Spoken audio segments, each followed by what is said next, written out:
Well, how do you Here know? we go. Oh, it does say something. I just want to be quiet. Okay, good evening, everybody. Welcome to the City of Kalamazoo's City Commission meeting. And we are trying it out for the first time virtually here. And tonight, we thank you for joining us tonight. We're going to begin the meeting very shortly. Just a couple of bit of introductions on how community input will be taken during this time. During public comment period, to address the City Commission, meeting participants will need to virtually raise their hand to indicate that they want to speak. To raise your hand while using the online version, click the raise hand icon on your screen. And if you're participating by phone, you can press *9 to raise your hand. After you raise your hand, you will be informed when it is your turn to speak, and your microphone will be unmuted at that time, and somebody will call on you by your name or your telephone number. After you're done speaking, your microphone will be muted again when you have finished your comments or when your speaking time has expired. And at this time, I'd like to turn it over to Mayor David Anderson. Thank you so much, Jeff. I would like to call this special meeting of the Kalamazoo City Commission to order for Tuesday, March 31st. And this is truly an unprecedented meeting. This is the first time we are having a public meeting, and the public space is virtual. So this is going to be a bit of a practice meeting for us, and we will see how all this works. Maybe some glitches, wouldn't be surprised if we find that out, but luckily we have a work meeting here just to help us prepare for our regular business meetings, and our first business meeting will be next week, Monday. So we're going to start here by following our standard approach to having meetings.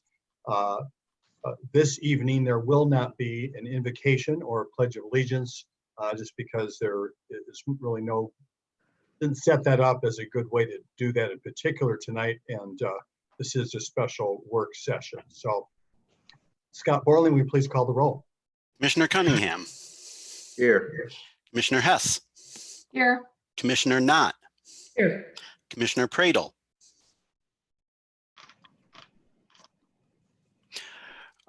Commissioner Urban. Here. Vice Mayor Griffin. Here. Mayor Anderson. Here. Thank you so much, Scott. Everyone is present. The first item on our agenda is B1 under discussion items, and City Manager Ritzma. Yeah, we have adoption of a resolution authorizing the conduct of city commission meetings by electronic means during a declared statewide or local state of emergency and under the terms of an executive order suspending portions of the Open Meetings Act. Is there anyone in the audience who would like to comment on this item? If so, please raise your hand on the Zoom web app or press *9 if by phone and wait to be unmuted. I see somebody here, so please give your name, whether you live in the city. You'll have 4 minutes to make your comments. Mr. Dan James. Mr. Dan James, you can speak, please. Wait, I'm having technical problems. I'll be 10 seconds. I'll make it hear it. Jack, you're allowed to go. You hear me? Yes. Yes, Yes. What's the question? you can speak. I just want to remind people that this will not be a time for interaction. So this is the time for you to make your statement that you'd like to make, anything public here for the good of the order, but it won't be a time for us to interact or answer questions. What if I want to ask a question? You may go ahead and ask a question, but we won't be answering it at this moment Then why would I ask it? because maybe we'll answer it later. Just call on me later. I'll have a question. Okay. Harry, you are allowed to go.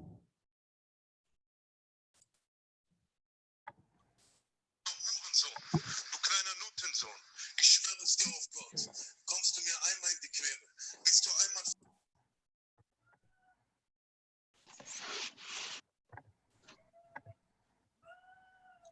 Hello? Go ahead. Can I make my statement? Yes, you'll have 4 minutes. Please give your name and whether you live in the city. Hi, yes. My name is Sum Ting Wong, and I do live in the city. I would just like to say thank you guys for, actually getting on Zoom and still holding the meeting. Just because we can't, actually go to the hall and meet there. I'm glad that you guys use this other opportunity and alternative to actually be able to update the residents of what's going on with the city. And I really do appreciate it. I want to thank you guys and kill niggers.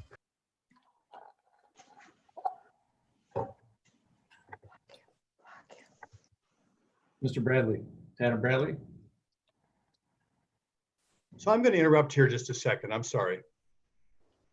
So, I can already see that there's going to be some issues with how we do this online with citizen comment. And I know that I talked to Attorney Robinson before this started, and I was concerned about what if people say things that are entirely inappropriate or worse for this kind of conversation. And Clyde, I don't know if you want to clarify that a little bit, but if it is the case that we have no control in this venue for entirely inappropriate things being said online and in public, then I've got some concerns about that. So I'm sorry to interrupt this, but Clyde, do you have any comments on all that?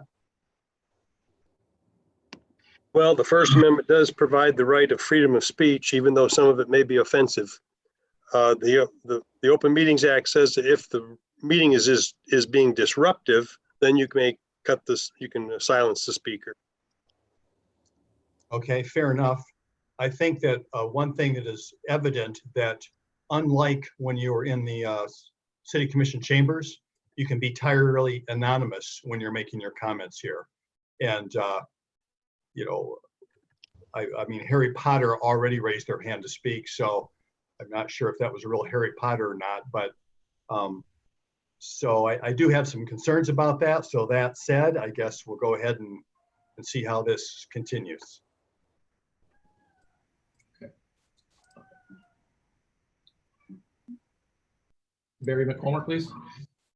Hello. I'm 15. My name is Tatum Bradley. My mom told me I should be here. I live in the city, and my mom told me I should come here, so I did, and I hate niggers. I hate.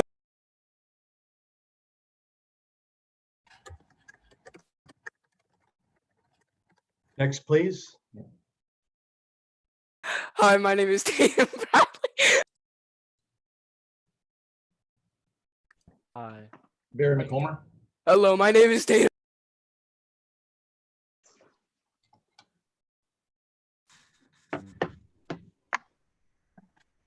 See, Barry is muted at this time, I see. Barry McCormick. Hello. How are you guys doing today? It's been really hard to live in the city now since there's a lot of cracks and just holes and stuff. One day I was just riding my bike around the street and I saw this one crack that I wondered that was there for like 3, 4, 5 years. And when I rode my bike across it, it didn't get out the way for me, it was just staying there, like just standing, like it like what are you supposed to do like there? Go around it? Like I don't think so. Like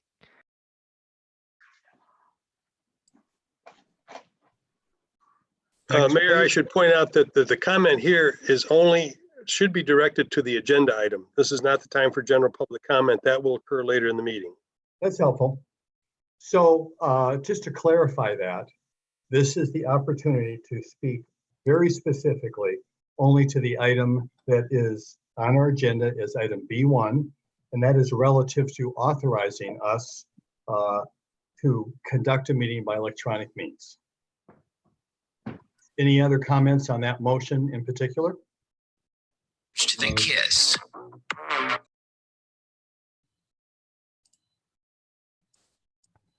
Okay, seeing no one else. Mr. Mayor, we do still have a number of other ones. We're just trying to get them to come online. Bruce, go ahead.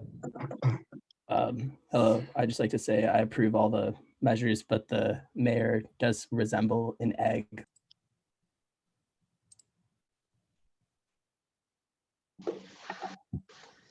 A good egg, though, I like to think. So,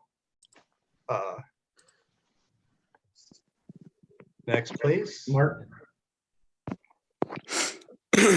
Hello. Yes.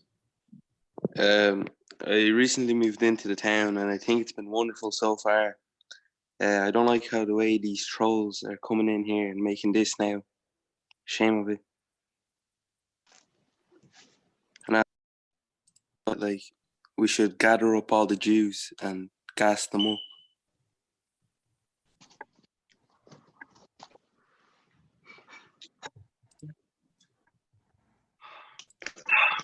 Adian Corbett? Hello? Yes, Adian Corbett? Yeah, no, thanks for having me, guys. So in talking about the online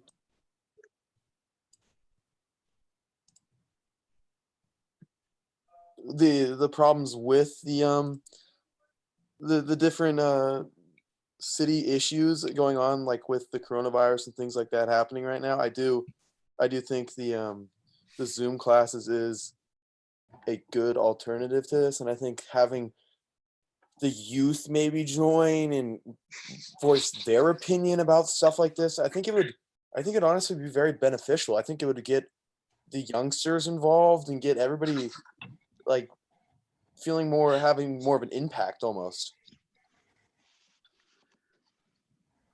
Thank you. No way. Thank you. Zabi Nami?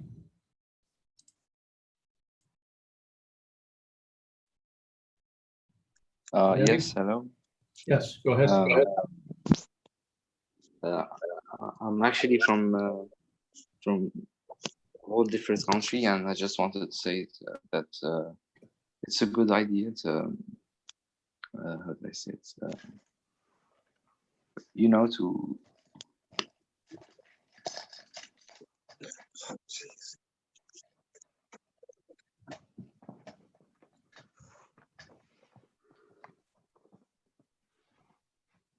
Okay.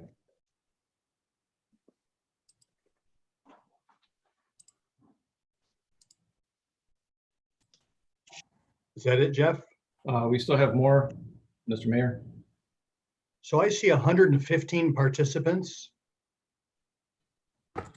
Can you? Hello? Yes. Yes, sir. Okay, so I live in the city. I've been living for like a long time, and I've been waiting just to talk here. 100, wow. And I was one of them to talk. That's sick. But yes, I'm here to say, fuck niggers, Obi died, fucking nigga, you gay as fucking bitch, oh shit, you lick it. So I'm going to, Clyde, you're going to have to stop me on this if you want, but I mean, this is not a productive use of public time. And in my opinion, this is not going to be a useful exercise this evening. If we just hear, one person after another, taking advantage of the opportunity to, in some public way, kind of state some disparaging comments. So to that end, if this is really not going to function in a productive way, which is the significant piece of work we're trying to do tonight, is that we are attempting to pass an action to make some Foundation for Excellence money available to assist small businesses in town. A very pertinent and timely and important thing that we are doing tonight. And if we're going to sit here as 100 people take advantage of this opportunity to anonymously, kind of spew some venom out there, I'm not going to be comfortable with that. So I don't know what our options are as far as that goes, but I'm open to some suggestions. Let me suggest this, Mr. Mayor. The commission rules permit by majority vote for you to waive any rule. Now, while we have to prevent public comment in a general public comment section of the meeting, you don't have to permit public comment on any action item. And in fact, the proposed rules would eliminate that. That was done when I drafted the proposed rules for electronic meetings because I anticipated what we've just witnessed. So it's unfortunate, but my suggestion at this point, since there has been a lack of thoughtful comment on the first action item, is that the commission consider a motion to eliminate public comment on action items and limit public comment to the public comment portion that is later in the meeting. I appreciate that, Clyde. I wonder, so that's an opportunity for someone to make a motion. I'm sorry, go ahead. I was going to suggest also limiting that individual time as well in our motion. But anyway, Commissioner Cunningham, you're muted at the moment. Commissioner Cunningham, you're muted. All right, they got me now. I would like to make a motion that we eliminate the public comment for, can you give me clarity on the next piece, Clyde? I would say eliminate public comment on action items and limit it to the formal public comment portion of the meeting. And if you wish to eliminate, if you want to reduce it to as little as 90 seconds per speaker, you can do that. Please restate that again. I'm sorry, I missed it. The motion would be to eliminate public comment on action items and reserve it to the formal public comment portion of the meeting and limit speakers to a maximum of 90 seconds. All right. So I would like to make a motion that we eliminate the comment period on the action items and then limit the public comment to 90 seconds. Did I say that correctly? 90 seconds per speaker. Per speaker. Thank you. That was my motion. Thank you, Commissioner Cunningham. Is there support? I support it. Supported by Commissioner Urban. Any Manager Ritzma? Yeah, I just wonder from Jeff and others that are managing this meeting, is there a way to cut off people sooner when it appears they're going to be not abiding by our rules? Yes, we'll work on that. Any discussion? Just for clarity, is this ongoing? Do we have to do this every virtual meeting? Yes. Thank you, Attorney Robinson. Thank you, Vice Mayor Griffin. Any other discussion? Commissioner Hess. Is it possible to have people, it's not possible, Jeff, to have people's faces appear as they're speaking to limit the anonymity? Some people are in by phone calls, and so not everybody's on video. So for the purposes of not having multiple videos running in the background, we've limited it to just the commissioners and appointees. And I will say, to those who are online right now, please accept my apologies for all of the ignorance that we're running into right now. We're new to this. I will also say that to those who are abusing this opportunity, this is a time unlike any other time we've had in history, or at least during my generation. And if we want to move forward in a way that is as open and transparent as possible, we need these opportunities. Please do not take this moment for granted. We have children, we have youth, we have adults, elderly individuals who are tuning in right now. And if they are tuning in and they are seeing this ignorance, I just think it's unacceptable behavior in our community. And so once again, to those who had to endure that, to my colleagues, we're probably pretty used to it, but for others, please understand that this is not a normal in our everyday activities, and we're trying something new. Please give us grace in these times. Thank you, Commissioner Cunningham. Yeah, Vice Mayor Griffin. Yeah, I just want to clarify too, because I mean, you're right, Commissioner Cunningham. Thank you for saying that. That was ridiculous. It was foolishness. We're here to try to take care of something, and we don't really have time for all of that nonsense anyways, yeah. but especially right now. But for the people who are on, who do have productive things to say, right now we're gonna let the few foolish folks kind of dictate how we move forward. How are we going to make sure that folks who do have things to say, who have productive things to say, are able to say what they need to say? Because 90 seconds might not be enough for them. How do we make sure we have that balance? Okay, so that's a very good question. Any other thoughts about that at this point? Well, I'm not sure it's something we can solve right now in this meeting. I think it's going to take some time and some thinking, some critical thinking to get through that. I completely agree with you, Vice Mayor, that we have to figure out a way to get community input that is going to push the envelope for us to really be insightful and take in consideration of community thought. Mr. Hess? Clyde, is this motion for, or Eric, is this just for this evening? This motion just Yep. for this evening? Yes, yes, we have to. Not moving forward? Correct. Okay. Well, something I'd like to add. Commissioner Urban? There's something I'd like to add. Yes. What we're seeing here is an abuse of the right of free speech. We have that right. Everyone has that right. But there's something that we rarely talk about in connection with rights, which is the corresponding responsibilities. And I think it's our responsibility to do whatever problem solving we need to do to find a way to continue to have public meetings in such a way that it's clear to the public that we're doing our job in making the public available to participate.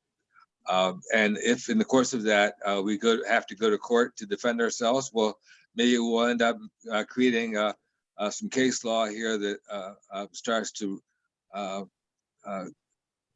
clarify the balance between the responsibility connected with free speech and the right of free speech. So let's fare forward. Mayor. Commissioner Knott. Thank you. So I think for my colleagues, and particularly what the Vice Mayor had questioned, I'm comfortable moving forward with this motion tonight as Commissioner Cunningham presented it with the 90 seconds, knowing that each meeting we have to reintroduce a similar motion. And I'm hoping between now and our business meeting next Monday that there'll be some best practices coming out, because we're not alone. There was several news reports of other bodies like ours meeting where they had the foolishness. And I think that we can ask the city staff to lean on their colleagues across Michigan to figure out how we allow for fair input and listen to those that have needs, while also mitigating some of the just ridiculousness that we all sat through for the first 14, 15 minutes of this meeting. Commissioner Pradel? We can't hear you, Commissioner. There we go. Still can't hear you.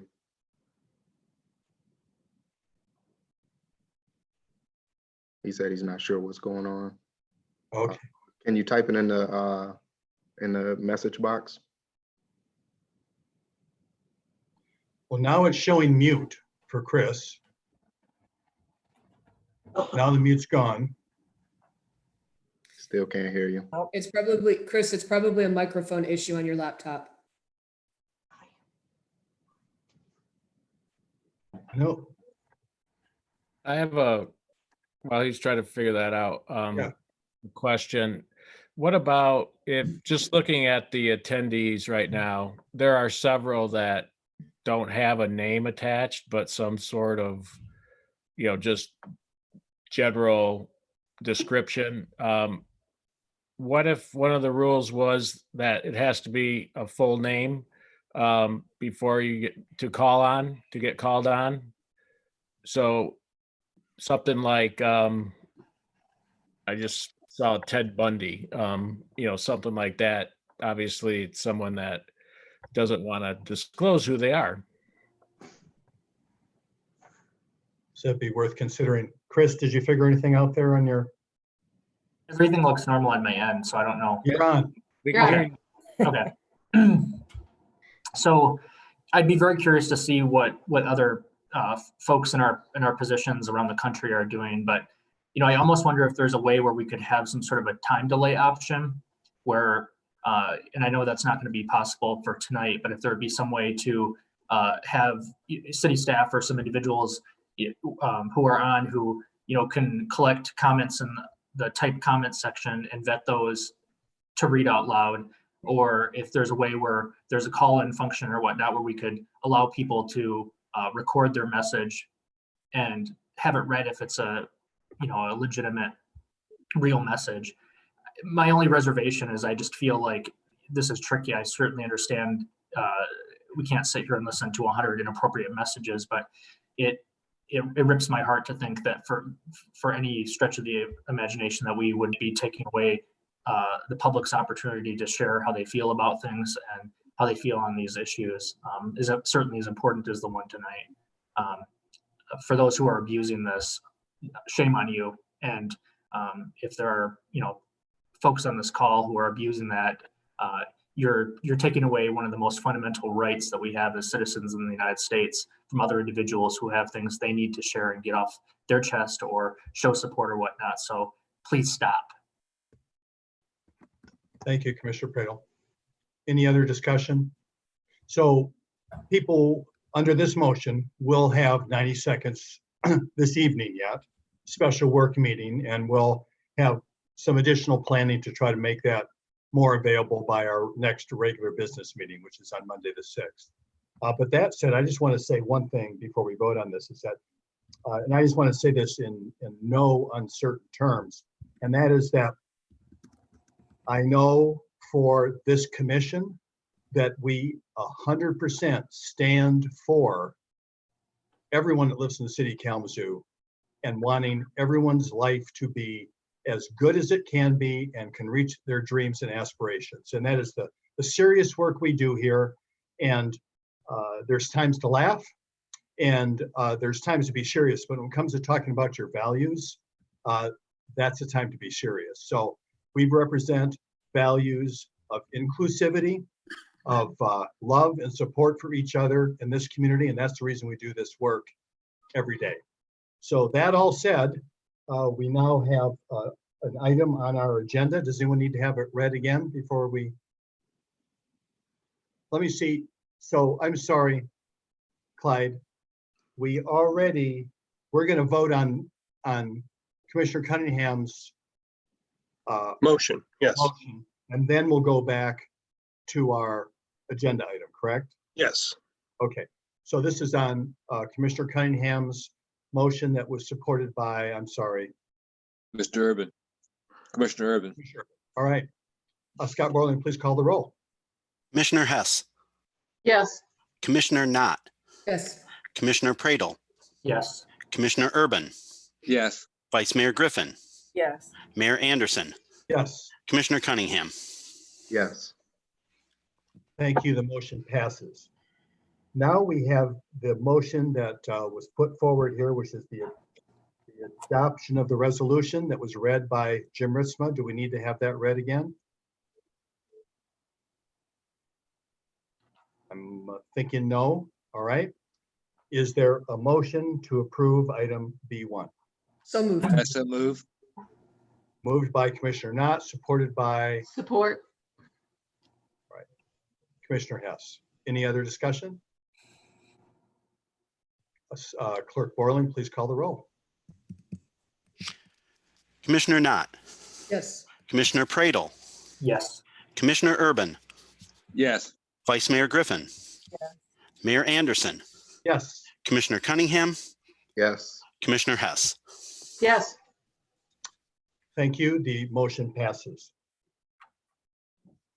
Next motion on our agenda is really the reason we are meeting tonight, and because we're doing this quickly, because we want to get this work done for businesses in the city of Kalamazoo. City Manager Ritzma. Yeah, the next item is approval of the use of $2 million from the Foundation for Excellence Aspirational Fund to create the Kalamazoo Small Business Loan Fund program. Amend the fiscal year 2020 budget for the same amount and authorize the city manager to sign all documents related to the implementation of the program. All right, so that means that was the opportunity for people to comment on this motion. Mr. Mayor, I think we have a presentation before we get to that part. Presentation first, sounds good, thank you. Good evening. Thank you, Mayor Anderson, Vice Mayor Griffin, Commissioners, and City Manager. Can everyone hear me okay? Faint, very faint. Very faint. Okay, is that better? Speaking like this? The closer you are, the better it is. Yeah. Thank you much. Okay, well, first I just wanted to thank, really with the most profound gratitude I can, all the people who are at work right now, keeping us safe, keeping us healthy, stocking supplies, keeping society running. A lot of those are small businesses, and unfortunately, a lot of them are really struggling with a big economic impact from either having to close or having to shift their core business in response to the emergency orders that have come out. I also want to thank Antonio Mitchell and city leadership and the United Ways team and partners in the community that have helped make this presentation possible by helping to make the program possible in such very, very short order. So tonight we'll be discussing the new Small Business Loan Fund for the City of Kalamazoo, which is a partnership with United Way, and the proposed grant that was mentioned in the motion. Chris Sargent, who's the president and CEO of the United Way of the Battle Creek and Kalamazoo region, is actually going to kick us off to paint a little bit of a context of a program that we've already engaged with them called the Disaster Relief Fund. So we'll discuss the Disaster Relief Fund after Chris speaks. I'll pick up about the small business program. And then Rebecca Kick, the Director of Community Planning and Economic Development for the City of Kalamazoo, will discuss the participation plan and that crucial portion of outreach that helps us make sure we've got broad and deep awareness in the community of this small business opportunity. So Chris, are you able to hear us and get started? Yeah, I am. Thanks, Steve. And thank you, Mayor Anderson, Vice Mayor Griffin, and fellow commissioners. Appreciate the opportunity to come and share a few words. As Steve mentioned, you've already made an investment in our Disaster Relief Fund, which in partnership with the Kalamazoo Community Foundation, we've been really fortunate to raise over $1 million in the community to help with people's most basic needs, things like food and childcare, shelter, resources, to really help those who need it most right now during the COVID-19 pandemic. We've also invested just in the last week over $400,000 of those dollars directly with about 16 nonprofit organizations in the community to quickly respond to, again, make sure that basic needs are being met. That partnership that we have between the City of Kalamazoo, this commission, the Foundation for Excellence, and its financial support as well, has enabled us to react really quickly to the needs of our community, both in the immediate sense, but also thinking about the intermediate and long term and having some resources to be able to do that. The generosity of the city, along with corporations, individuals, and community members online, going on and making $10 gifts to $100 gifts to $100,000 gifts has been tremendous. And so I just want to give a quick update on that success just in the last week plus that we've been doing that. I know many of you have been engaged in conversations about how do we help homeless, how do we help those with shelter and food needs, needs like diapers and things like that. And so I appreciate all your engagement, your partnership, your support, and your trust of our community to respond effectively. Thank you, Chris.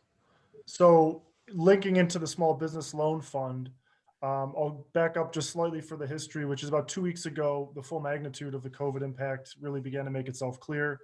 It happened, as we know then as it is now, kind of hour by hour.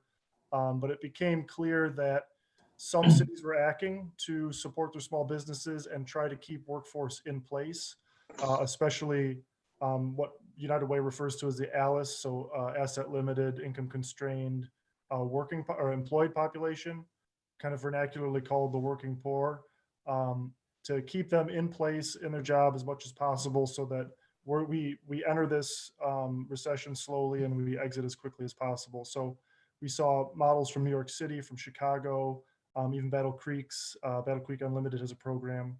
So what we started to see was that there was a need and that people were taking action, and we knew that we felt an obligation and saw resources that we could possibly bring to bear to do something for Kalamazoo. So the Foundation for Excellence, with its mission to support the city's goals and its residents' aspirations, especially with a focus on poverty and reducing barriers to employment, really saw itself very quickly in this space. The city goals of economic vitality, shared prosperity, vibrant community, all align perfectly with this kind of need to mobilize. So what we did was we looked at different models around the country, and a picture became pretty clear was that cities were able to try to incentivize small businesses to retain workforce, so that the small businesses themselves that were closed because of social distancing and different executive orders could stay in business, first of all, but not just stay in business and retain that profit, but also have a focus on retaining their workforce in place to the greatest extent possible. Now, there's the question of how long this is going to last. But now that we've got the state and federal dollars are starting to make themselves known, the hope is that an activity like this gives that crucial bridge, as soon as, say, Friday or Monday, to have cash infused into our local economy, while the state and the federal is kind of taking shape and waiting to show its impact. And I can speak a little bit more about that shortly. So what's proposed, what's been developed with the United Way of Battle Creek and Kalamazoo region, it's called the Kalamazoo Small Business Loan Fund. It would be set up with $2 million from the Foundation for Excellence through the city. We would be able to accept loan applications as of tomorrow, April 1st. The scope of it is that it would provide between $5,000 and $50,000 in loans to businesses, and the eligible borrowers are defined. We wanted this process to be fast, lean, low barrier, have no onerous burden on businesses, which has certainly an equity component too that I'll speak to at the end.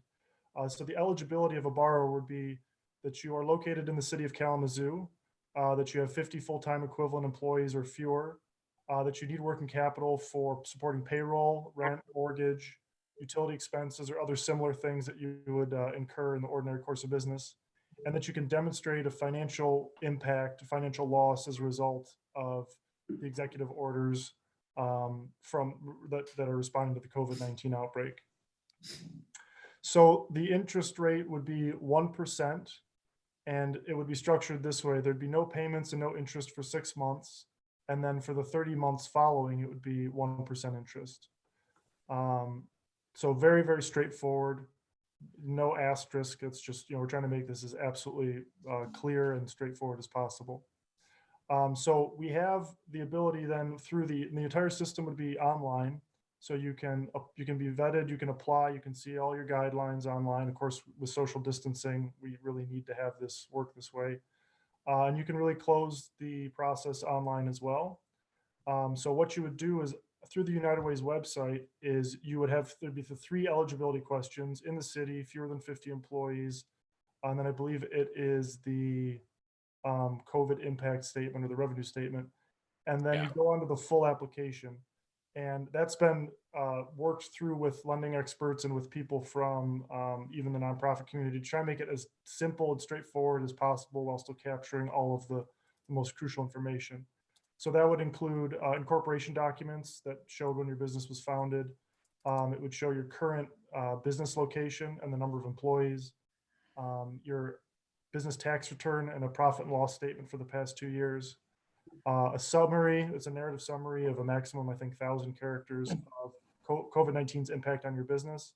So just, what's happening, just tell us what's going on so that advisory committee, which I'll speak to in a moment, can assess the impact on your business. And then the plan used for the loan. So we tried to the greatest extent possible from what's been made public and known about state and federal programs. We've tried to align this effort with those programs so that we're not working at cross purposes. I mean, if you're a business that's obviously in a great deal of distress at the moment, it's even worse if you have to sit down and spend 5 hours on, which has been the case in the past, on a loan application for a state or federal support. So we wanted to follow the best practices we were seeing and then to align them with the other programs that we're seeing to the greatest extent possible. We chose that interest rate. This question has come up, 1%, for the following reason. We were happy to discuss an even lower percentage, but what we were hearing was that the lower the percentage it goes, or if it were to be a grant, and this is a loan program, not a grant program, is that by receiving ultra cheap dollars, you are putting yourself at a future disadvantage of refinancing to a larger state or federal program, which will be necessary for many businesses in the coming 6 months, or to receive any other kinds of support. Because if you've got two businesses side by side and one business received $50,000 for free and the other didn't get anything, those borrowers are going to look at that need and they're going to assess it based on the obvious advantage that the company that received the $50,000 got. And our goal was speed to market as well. We started this about 10 days ago, and it needed to happen, and it needs to happen fast so that these businesses and workers can feel the impact quickly. Steve, So, I hate to interrupt. Could you lean a little closer to the microphone again? Yeah, sorry. So I mentioned two things I want to loop back to. One is the Loan Advisory Board. So that's comprised intentionally with equity and diversity as core values, and also with expertise as its main needs. So it is, I believe, at the moment, 6 individuals from banking, from business support, and then a United Way executive. And it's there's an effort to balance that so that it really was representative of the community and could make the best decisions for those loans possible. We wanted to make sure that we were designing the program and then operating the program in ways that eliminated what have been historical biases in lending against minority-owned businesses and women-owned businesses. Whether those are intentional or unintentional structural biases, we wanted to get out ahead of them to make sure that this program was not even in that space. And by making the criteria not about credit score, not about assets, not about location in a particular neighborhood in the city, by not even taking those into account, we're really making this program focused on where it needs to be focused, which is, have you been hurt by this crisis? And if so, how can we help you and how can we help you fast? So one of the values that's structured in the documents, even in the agreement between United Way and the city, is equity, so that that's foregrounded as something that just leads us and guides us through this process. Now, an important part of that is who knows that they can apply or that they're eligible. We've already talked about making the barriers as low as possible and making it as fast and as nimble as possible, and having an advisory board that can make smart, sensitive, informed, and aware decisions. But you've got to know that the opportunity is out there. So to that point, and here I'm going to bring in Director Kick. I can see you're unmuted and your video's on and you're smiling, so I think you're there for me. To speak a little bit about the public participation plan, which is a much, much broader initiative of the city and Imagine Kalamazoo that seeks to make sure that everything we do is informing the public, engaging the public at the right level for the right project at the right time and in the right ways. So Rebecca, if you're able to just speak a little bit about how we can get to our business contacts in the community to make sure that everybody who's eligible knows that this opportunity is out there for them. Sure. Thank you, Steve, Mayor Anderson, Vice Mayor Griffin, commissioners. Happy to be with you all tonight to talk about this. And this is really critical, since this isn't something we can do by knocking on somebody's doors, and we can't really flyer. It's even difficult to use the telephone because we're not sure who's showing up at their businesses or not. So a lot of this is going to hinge on our own networks. And so, of course, I'm reaching out to all of you. And I know, Vice Mayor Griffin, you've already given us some really great contacts in women-owned businesses and Black-owned businesses. And I appreciate that. And I want all of the commissioners to know that that's exactly what we need. We need more networks and we need more people to connect to. We're going to be doing emails, social media, videos, whatever we can do that can get out there and reach as deep as we possibly can. Every single email will implore that person to pass it on, because again, I know each one of us has really strong networks, and this is going to be an important piece of that. So the message is really going to be, how do I apply? Where do I apply? Driving everyone to Chris's team at the United Way, making sure that we have one point of entry. What we're going to do with the advisory team is, and with the application review, is to be sure that we're mapping and collecting data so that we know who is applying and from where. And then that can give our team some real sense of who's missing and what are the gaps. And so I really think this is going to become a daily activity for us to be sure that, again, we're reaching as deep as we possibly can into our networks. And when we feel there's a gap or we feel like we're not getting somewhere, then we're going to reach out again and make sure we can fill those gaps. We want to be able to adjust our communications to get more applications from areas that are not applying, and we want to be able to be doing this as quickly as possible.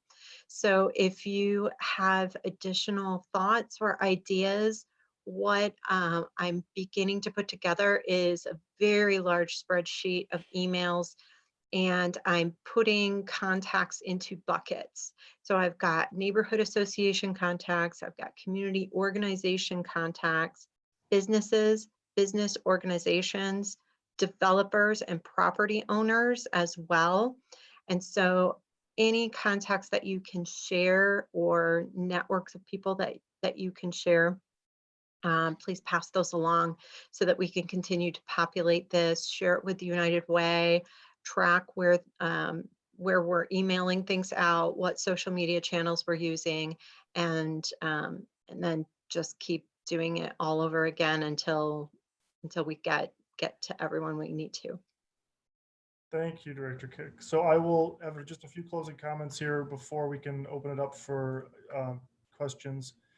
One is we're pretty much ready if we receive a positive vote this evening to start that outreach process immediately.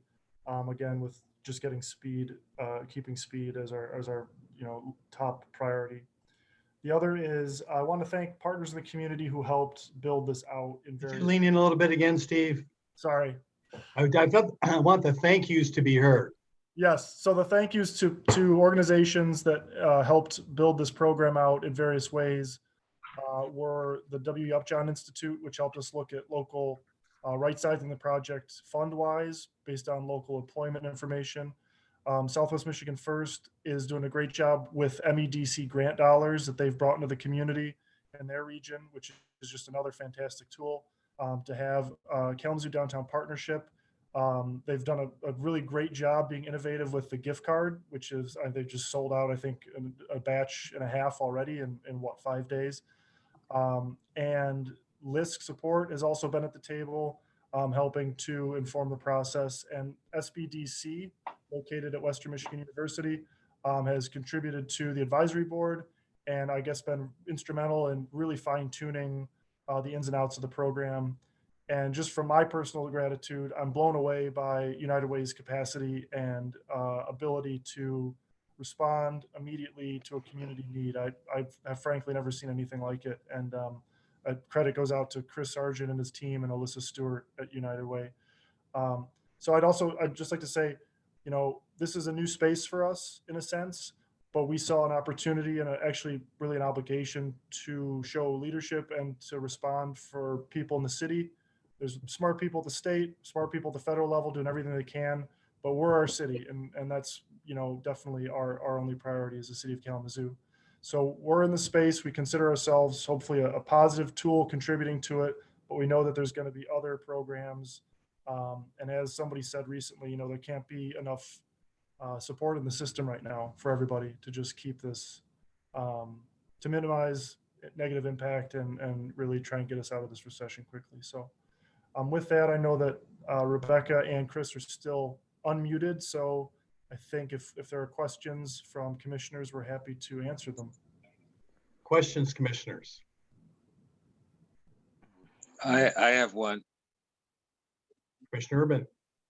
Yes, I noticed that the funding for this is coming from the aspirational portion of the FFE funding. And I read somewhere that that was unallocated funds. So does that mean that it's within the city's responsibility to use that money already, or does anything have to be going back to the board of directors of the FFE to ratify what we're doing tonight? Thank you. Very good question, Commissioner Urban. The dollars that are unallocated that we're proposing to allocate tonight are fund balance dollars. So they were never used in any of the budgets. And they're from the first 3 years, what we typically had called the memorandum of understanding period. Before the foundation was established as having authority over those dollars, because they went right to the city. So certainly there'll be you can bet a thorough presentation at the next FFE board meeting, but there's no action required of the FFE board. Thank you very much. That's very helpful. Thank you, Commissioner Urban. Commissioner Pradel.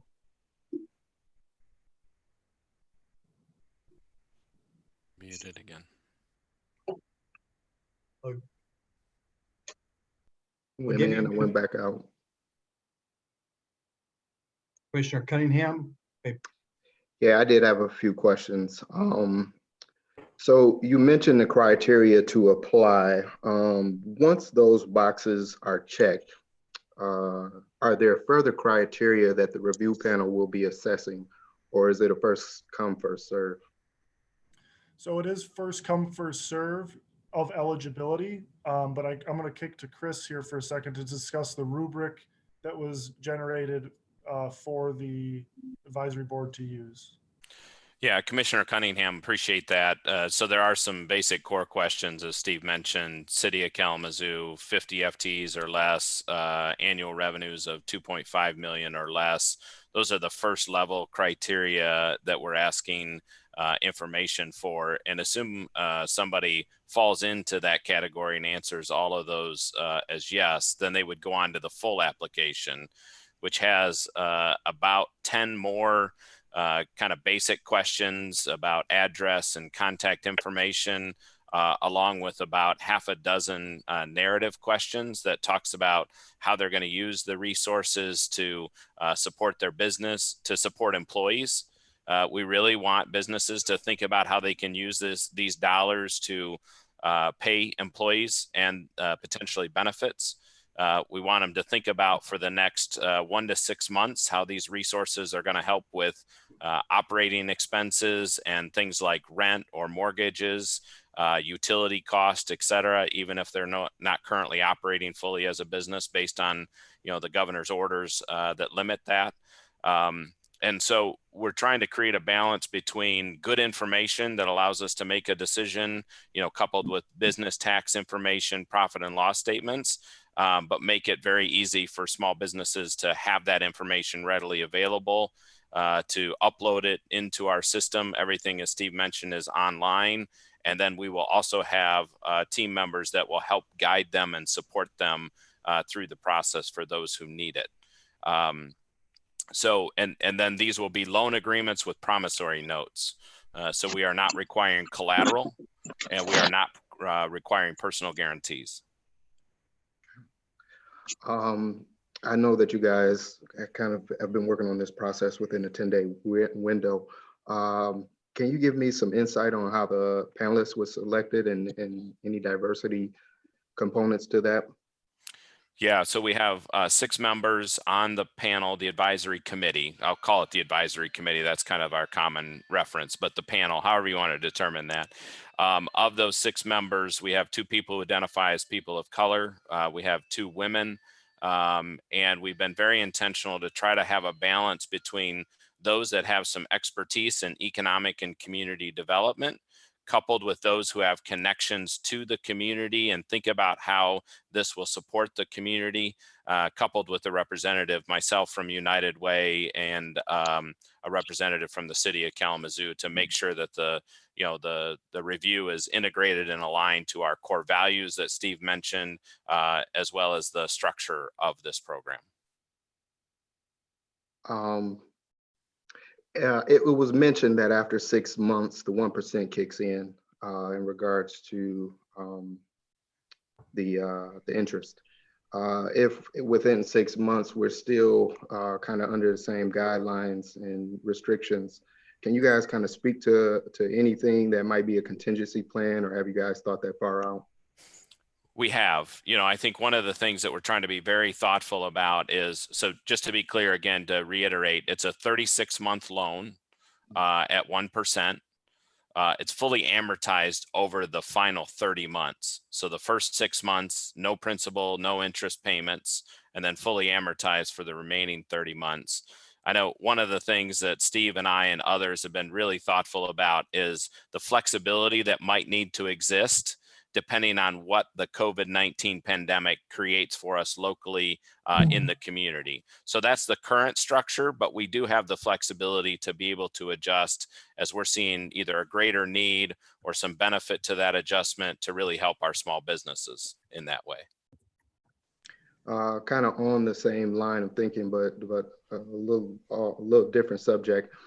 So thinking about this past the pandemic that we're dealing with right now, we want to ensure that our business community can bounce back as quickly as and efficiently as possible. There may be individuals who are kind of going through this process right now as a small business who doesn't necessarily want to access these dollars to support their business, but maybe they're looking for an out.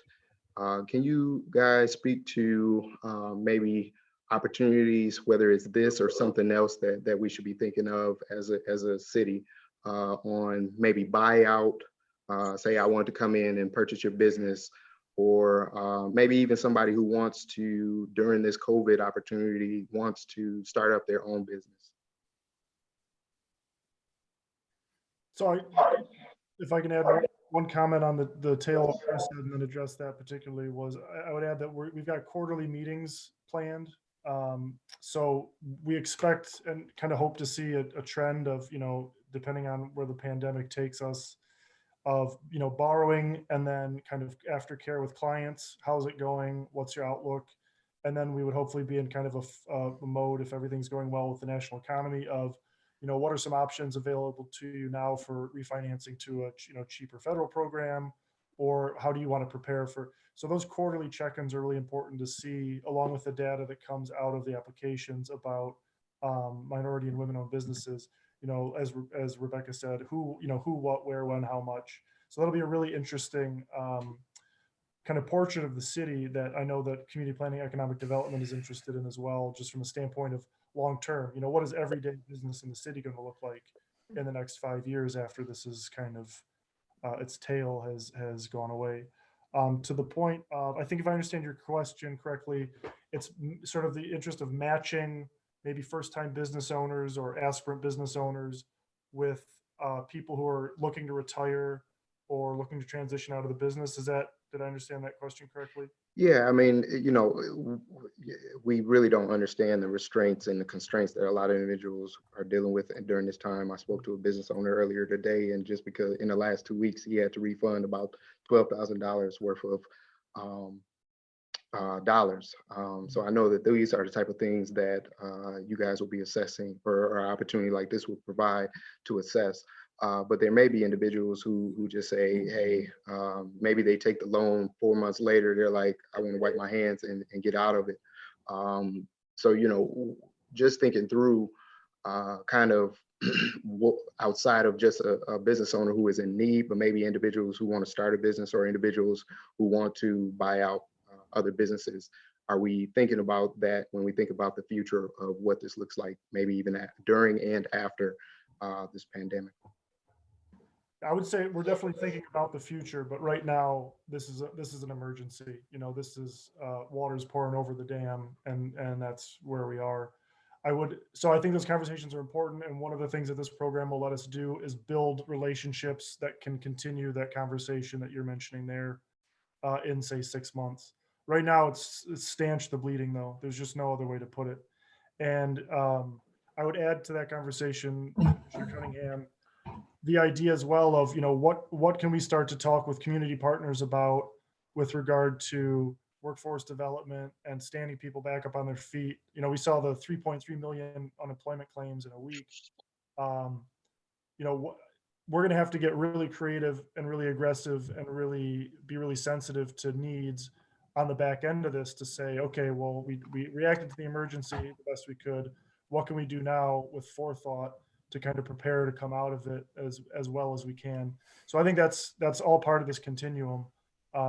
And that conversation will take shape really over the next 3 to 6 months. So. Are you set, Commissioner Cunningham? I'm all set. Thank you, Mayor. Thank you. Commissioner Pradle? Sure. Can you hear me now? Yes. Great. Chris, thank you to you and your team again for all your work on this as well. You know, for anybody who ever questions the value of a local United Way, here we go, right?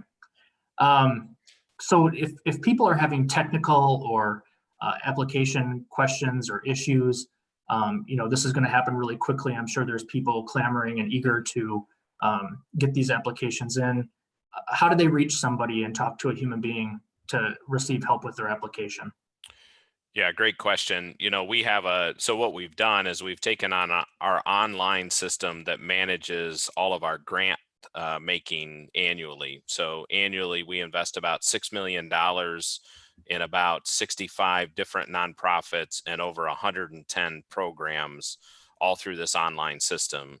So in essence, we've created a separate space just for the small business loan fund.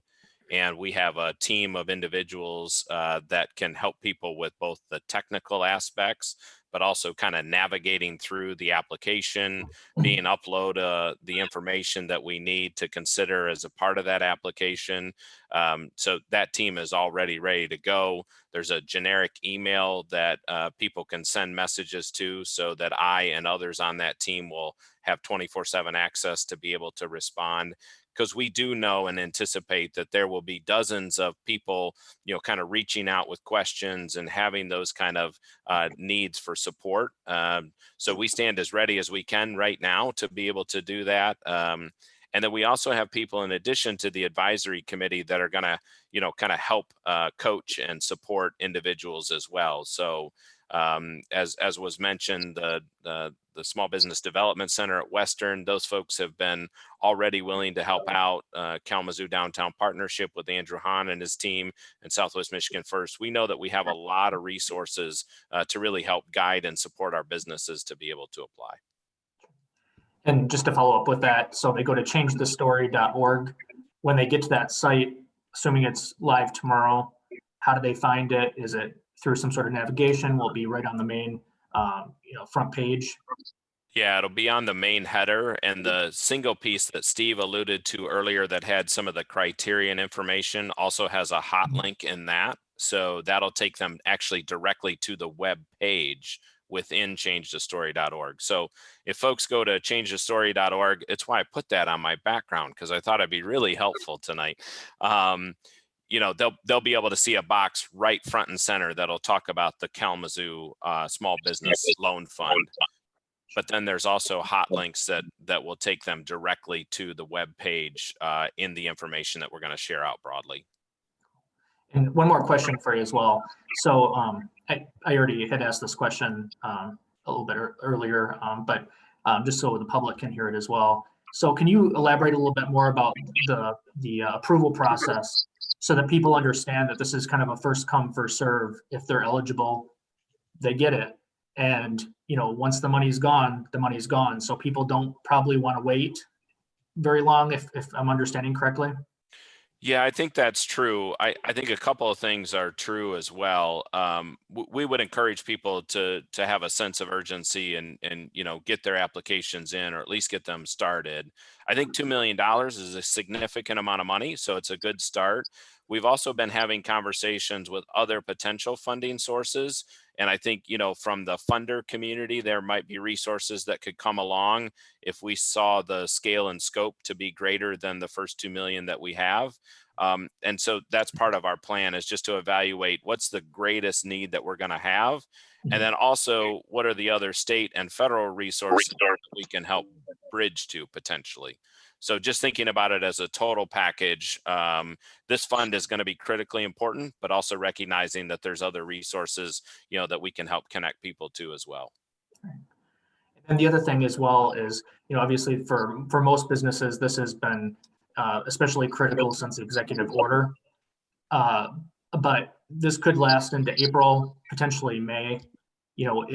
Are people able to sort of forecast anticipated losses for the coming months to request funds as part of what they anticipate will be losses in the future? Yeah, we ask them to forecast for up to the next 6 months, both in terms of loss and potential revenue. While we know there's no perfect answer to that, so the application is going to allow for a variability in those responses, we mostly just want businesses to be thinking about kind of that impact, and that's where some of our partners in counseling and support will also come in to help them think about that. We just want more that they're spending some time with that, not that there's a perfect answer that you have to put in to get a loan or not to get a loan. So it's a rubric that's going to be standard, so we have an objective process, but also one that takes into account a lot of unknown and variability that many of our businesses are facing right now. And then just really quick last question, what can we do to help you right now? What can the community do to help you? Get the word out. Yeah, that's going to be the key. As Steve mentioned, with Rebecca and the team at the city, and I would say equally as impressed that we have been at United Way in this partnership with the city staff and leadership. So Steve, Antonio, Rebecca, Laura, and Jim, you've been there too. Thanks, Jim. We've been really impressed with this partnership and how quickly we've been able to mobilize and really put together a really sound structural plan. But what we need from all of you is, help support it, help promote it. Social media is a great way, but also any network engagement that you can create for us. We want to be able to drive that. Thank you, Commissioner Pradel. Other questions from other commissioners? Yeah, Vice Mayor Griffin. I do. I have a couple questions. First of all, I want to thank you guys for all of the hard work that you put into this. Obviously, we're in unprecedented times, and it's something that has to be done. And I'm just glad that you guys put the work in. So the first question is, will the applications be available for the public to see?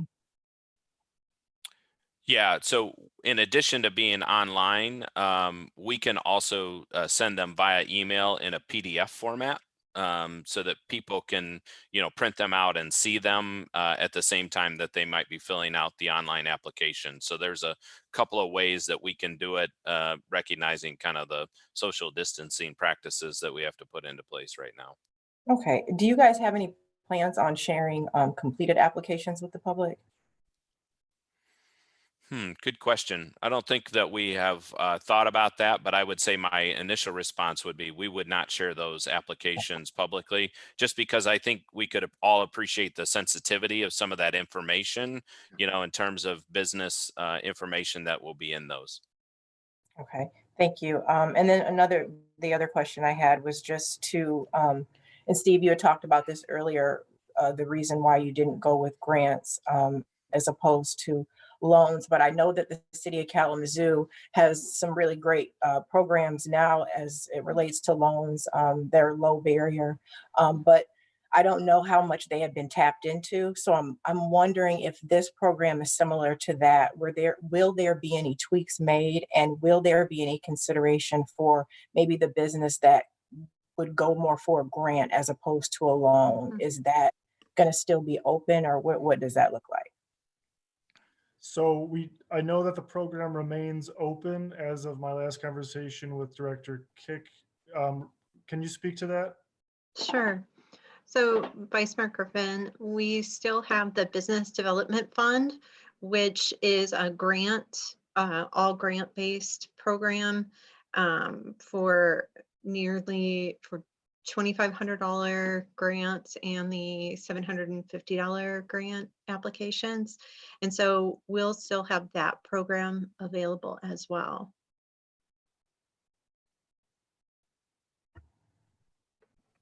Okay. Okay, but there's no chance that any of this funding could potentially be rolled over into a grant, or we'll just keep with the programs that we already have? So yeah, so for the Small Business Loan Fund, I mean, two things, I think a couple looks at that are, one, from the standpoint of the grant being a significant amount of money, the concern there is that it disadvantages a business potentially from future lending if it's in that 25,000 plus range. The smaller ones, as Director Kick mentioned, those would be available through the Business Development Fund. The other piece is that, not to minimize dollars and cents at all, but 1% interest is very close to free. I mean, that it adds up, of course, it's interest, but it's as low as we can sort of get. And there's a sense that, using these dollars in terms of good stewardship is that if they can be brought back for use on ongoing projects, that'd be the best stewardship for those resources. So we're trying to, I don't want to say that, repeat Chris, but there's no perfect answer in a glib way, but there's a lot of moving parts, and we're really trying to strike a strong balance here about what works for the program and what works for the city. I would say though that it's obviously a very positive and strong working relationship with United Way, and we're here out of a sense of need, and we're here to do what the community needs. And so I think, again, in that sense of long term, if we need to assess ongoing or future need changes, that conversation is definitely there to be had. So. Okay. All right. And just one last little note. You guys have mentioned being creative. As far as maybe ways to forgive the loan, are you guys looking at being creative in ways of like timely payments, or maybe credit for producing jobs, or meeting with business mentors or advisors or things like that? I don't think that's been part of the conversation yet, but I don't know that it can't be. Okay. Thank you. Yeah, if I could just offer, I think from a big picture perspective, while this is a loan program, we have fully recognized that what we know now may change in the future. And being able to apply that knowledge and learning in partnership to say, is there part of this that we might adjust to, again, with the big picture in mind, to help businesses long term? We want to help businesses through this crisis, and we want them to be around long term to be a part of the Kalamazoo community, where all of us benefit from a thriving business community. So while we want to be sensitive to right now having a loan program, we also are open to the idea of, based on what we learn and based on the future needs, we could adjust if necessary, and the right move to be able to support those businesses long term. Thank you. Thank you, Vice Mayor Griffin. Anyone else? Commissioner Cunningham. I'm sorry, two questions. The first one is, I'm sure Chris can speak to this. I'm sure I know the answer, but if somebody would like to donate to this pot, if it gets approved, is there a way to do that? Absolutely. So the loan fund is created at United Way. Its first investment, pending approval here, would be this amount. But then others, individually, organizations, funders who might have interest in adding to it, we would welcome that conversation. All right, I just wanted to highlight that again. And then the second question, this one might be more Steve's.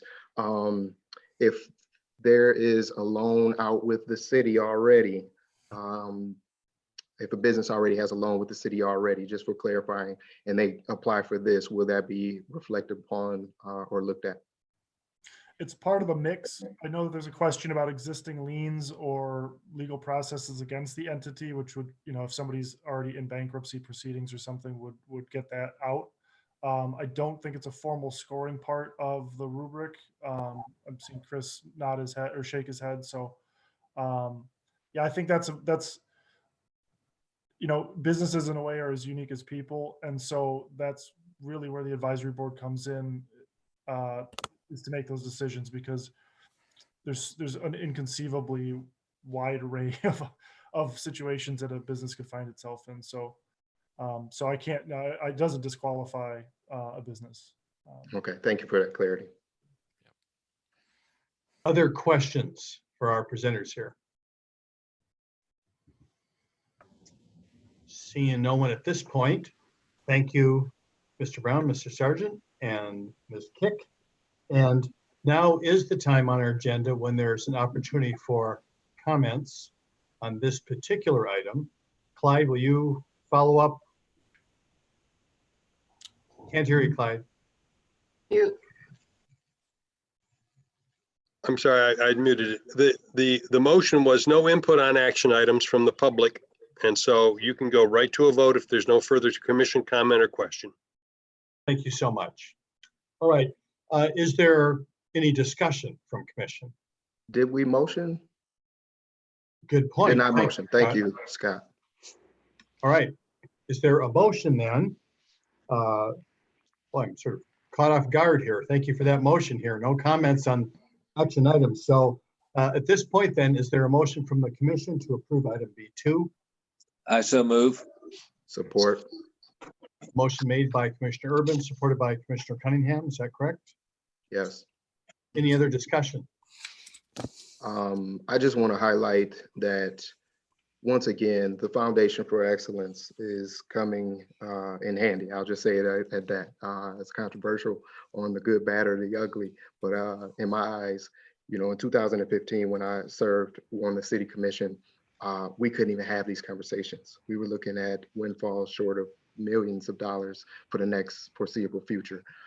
So I just want to say a special thank you to the opportunity to even have these dollars on the table and have these conversations.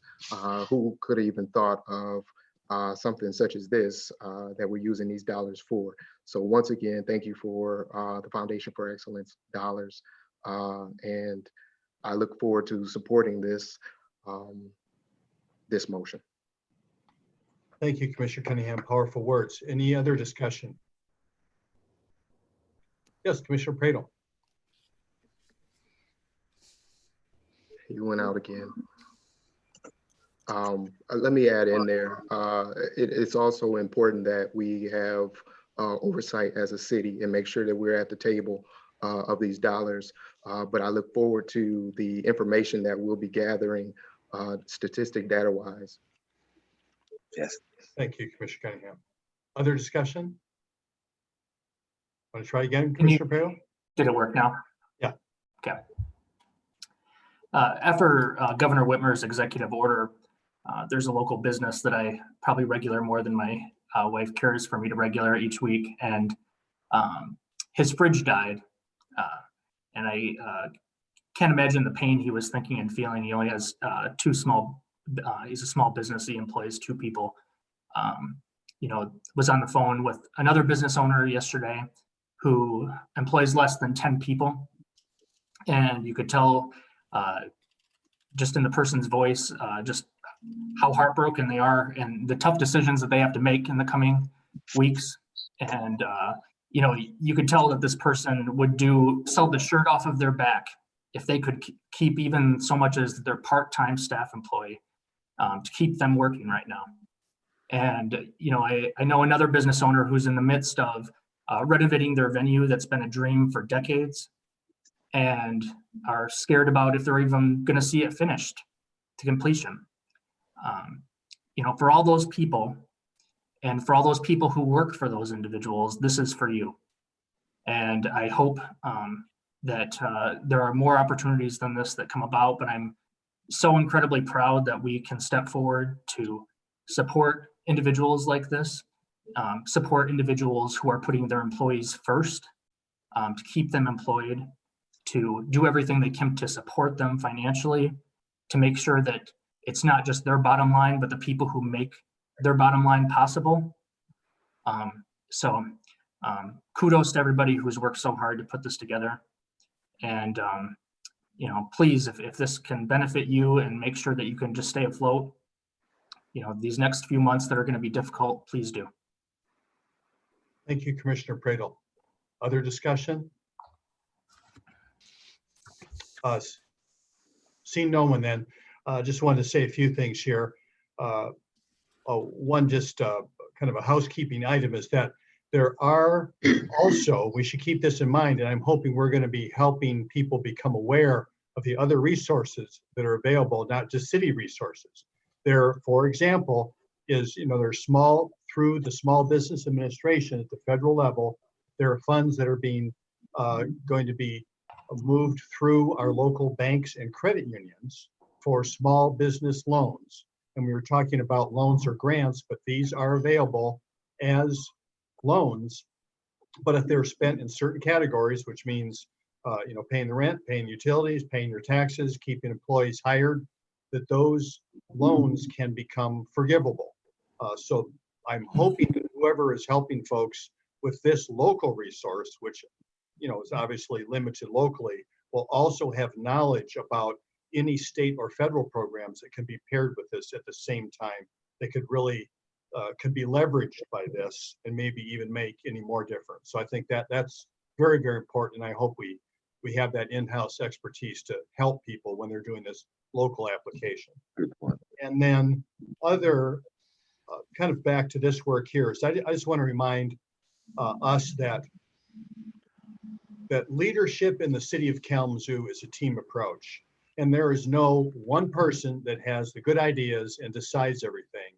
But what we have here at the city of Kalamazoo is we have a group of people elected to be on this commission who have announced their values and what they care about in the city and why they are doing what they're doing here on this work in the commission. And those values have been communicated very clearly to staff at the city of Kalamazoo, our team members also, our great staff, so that when something like this happens, right, consistent with our desires, our goals, our values that are laid out there, that staff know what the path is, can move forward quickly without a lot of discussion in order to put together, vibrant and quickly responsive programs like this. So we're all on this team together.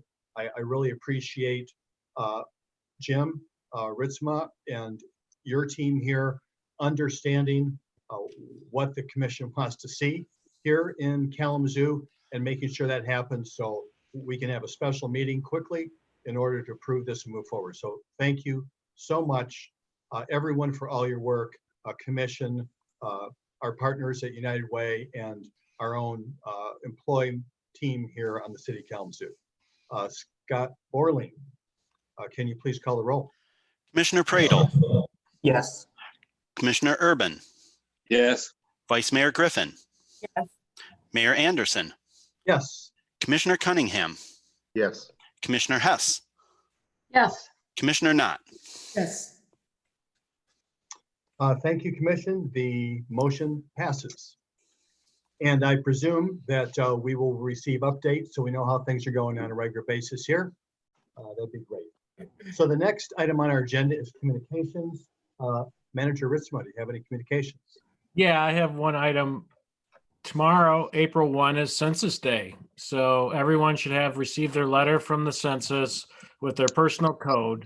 And if you haven't received the letter or misplaced it, you can still go to my2020census.gov and fill out the application without the code or the survey without the code. The census impacts many aspects of our everyday lives, including road and infrastructure funding, school funding, and programs and other supportive services. On top of that, our response to the census will inform our representation at the state and national levels. For more information on the census resources that are available, go to 2020census.gov. Thank you, Manager Ritzma. City Attorney Robinson. Nothing, Your Honor. May I ask you a couple quick questions here? I presume that you are carefully evaluating compliance with Open Meetings Act, but what else is happening as far as those sorts of things go? Freedom of Information Act requests, is all that still operating normally at the city?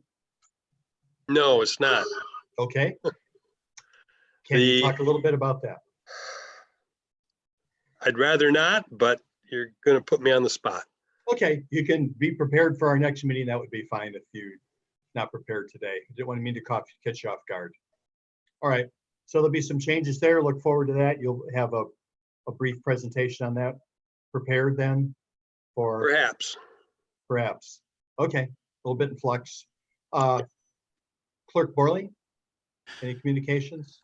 I just want to say that we have a little bit more clarity now on the May 5th election. Polling places will not be open under an executive order from the governor that was issued last Friday night. And the election will be conducted for the most part by mail. And the one thing I do want to say is that the Secretary of State's office has mailed absentee ballot applications to every registered voter in the city, all 55,000 of them. Those went in the mail yesterday from what I understand. And that mailing will also include a pre-addressed and stamped envelope for voters to return the applications in. And when we mail out the ballots, the return envelope will also be postage paid. So those are some quick facts that I have right now. We're still kind of digesting the executive order, waiting for some more direction from the Bureau of Elections on some particular details, but that's something I can share right now. Thank you, Clerk Burley. So just 2 quick points. So the election day is? Election day is May 5th. And polls will not be open on Right. election day. The regular polling locations will not be open. The executive order does require that we have one location open for people to come in person on that day. But it does not have to be a regular polling location. We have not determined where that location will be yet. So that's something that we'll be working on, and we'll let people know as soon as possible. Thank you, Clerk Barley. So next is the opportunity for general public comments. Anyone wishing to address the City Commission on any topic, please raise your hand on Zoom, web app, or press *9 on your phone. Wait to be unmuted, and please give your name, whether you live in the city, and based on a previous motion, you will have a minute and a half to make your comments. Is there anyone that'd like to make any comments? Tom, you are unmuted. Thank you. 2 quick questions for you guys. You need to really define the FTE, full-time employee. Is it really a full-time employee, or is it 2 partial employees make 1 full employee? That's question 1. And then how are you guys going to prioritize the application if it is oversubscribed?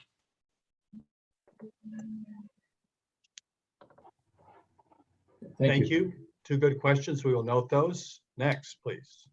Tom, you are open. THOM, Tom. Tom was just on, Jeff.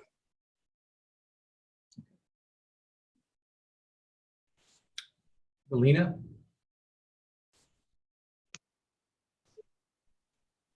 Galina, you are open to talk. She's still muted, Jeff. She's muted. Do you hear me right now? Hello? Yes. Yeah, okay. My name is Galina. I own a tailor salon on Kalamazoo, 525 Pleasant Home Court. And my question is, do I'm allowed for do application for this loan or not? Because I doesn't have employee, but I have rent, utility, telephone, so a lot of like expenses. So can I apply for this loan or not? Hello? So yes, thank you. This is not a time when we will interact and answer questions, but your question has been noted. And we will be making sure that answers to those questions are available through the process. I'm sure that Steve Brown will make sure that happens. Next, please. Joanna, you are open. Yeah, it is me. I want to thank the commission for providing this forum. I'm a small business owner and appreciate this opportunity to connect with you. I will admit that it's very confusing. The number of grants and loans coming at us at both the local and federal level is confusing.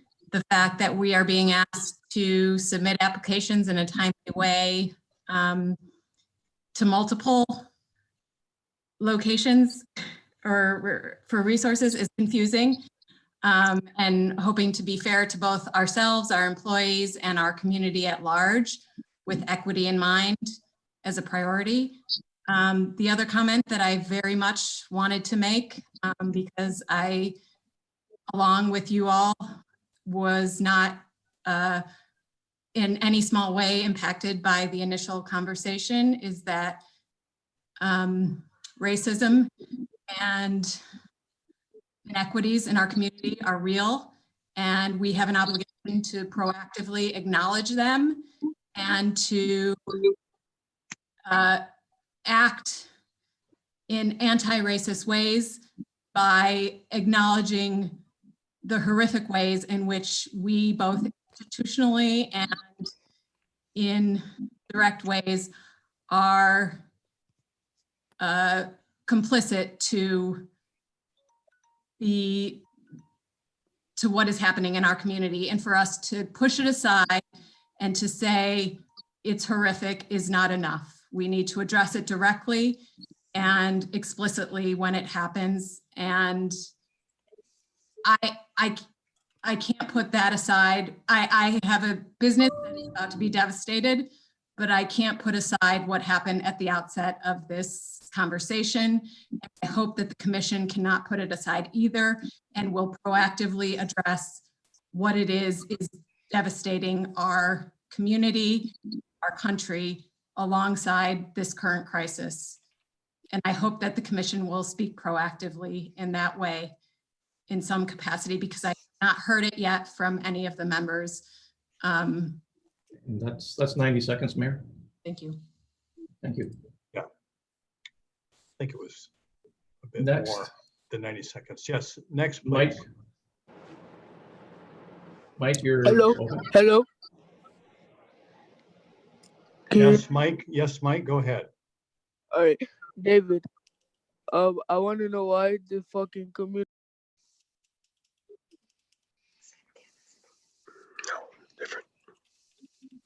Sounds like we have Jeff. lost Mike. Jeff Messer, go ahead. Jeff is muted. Jeff, can you unmute? Jeff Messer? Jeff Messer, city resident. You're on. I guess you can hear me, right? Yes. Yes. Okay. Please do not hold these virtual meetings unless they're absolutely necessary, like tonight, where you have something immediately to address. At the last meeting, you gave Manager Ritzma authorization to approve purchases and contracts already budgeted up to $5 million.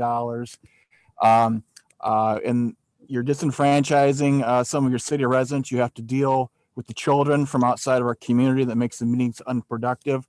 I'm particularly concerned that some of the less civic-minded members of city staff are going to try to put unpopular items on the agenda and get them passed without full inspection of the public. So please do not plan on holding a meeting on the first Monday in April unless there's something that you really can't wait until the third Monday in April, or maybe even the first Monday in May. Hopefully you can have that third. Okay, thank you, sir. Thank you, Mr. Messer. Next, please. D. Partel. Still muted. D. Partel, please unmute. Go ahead.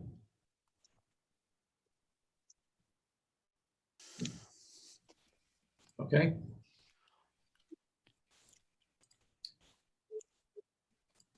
Okay, next. Heather Wright. Hi, my name is Heather Wright. Thank you guys for hosting this. I really appreciate it. I live in Portage, I'm a business owner. My business is in Kalamazoo. It's been shut down since the beginning of this pandemic. During this, I don't own either of them. So during this time, I'm still being required to pay my rent. I got a email from my landlord last week. Sorry, I'm sick too. I've been quarantined since the 20th. But I got a letter from my landlord stating that every day that my rent is late, they're going to tack on late fees. So I was just wondering, I guess just tell you that. Okay, thank you. Yeah.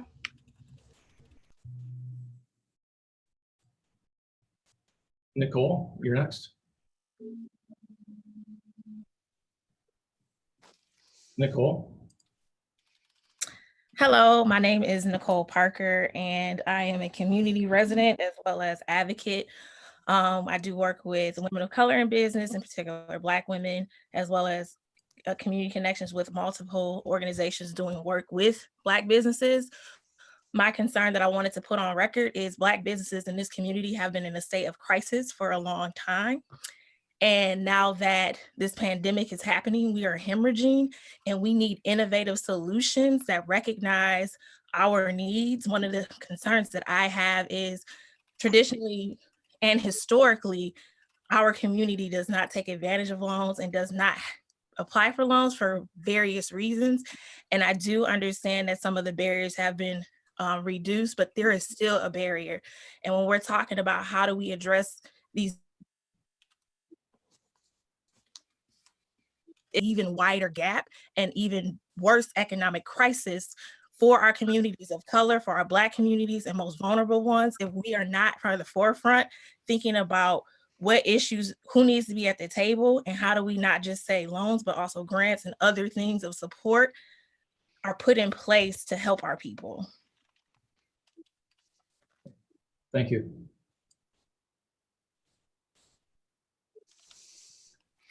Bruce? Bruce, you're on. Oh, sorry.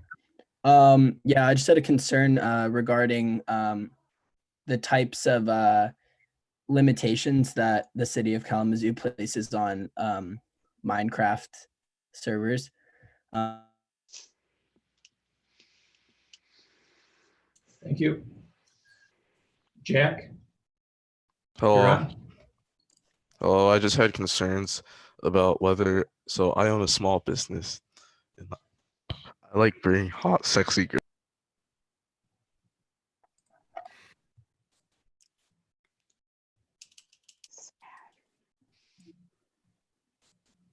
Jason? Hi.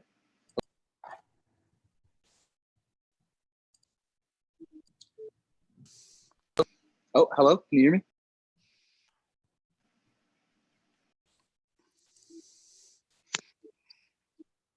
Can you hear me? Can you hear me? Jason, go ahead. Hello? Can you guys hear me? Yes. Yes. All right. Yeah, this has definitely been a struggle for me as a person with an increased risk of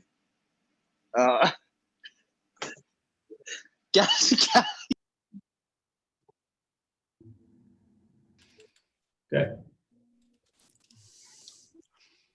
Steve? Yeah, and I'm a real person here. Thanks for allowing me to speak. Number one, I have lived in Kalamazoo 11 years. I live in the city limits. I live in the Southwest Nidge Avenue. My concern is I moved here, and the first thing I see is too many coffee shops and too many flavored beer places. What I'm getting at is maybe some of these businesses are supposed to not be here. And I don't mean to make light of the situation. I'm talking about possibly means testing some of these businesses as we do people who seek social service things. I just heard that potentially they won't need to put up collateral or a promissory note. That concerns me. I can't just go get a loan from somewhere without some kind of collateral. A promise of providing jobs, how many and at what rate of pay? Is there going to be any kind of like means testing or any kind of cutoff for people who apply for these? I also heard a concern about maybe not being able to pay back the loans. Are those not concerns that the commission has? I know as someone who's paid taxes for 11 years that I do. So I guess that's where I'll leave it today. Thank you. Thank you. Next, please. Hey, Josh?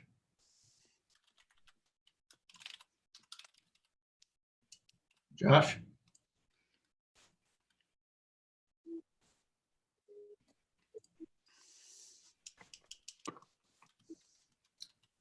Joseph? Hello? Joseph? Yes. What's up? How are you guys doing today? Can't answer that. Hey, Jack.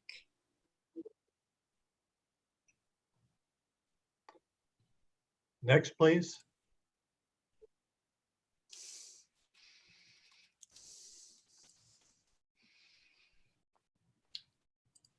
Okay.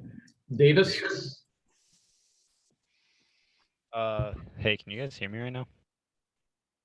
Yes. Well, I'm not gonna lie, I'm off a couple of tabs of ecstasy. Like, could we?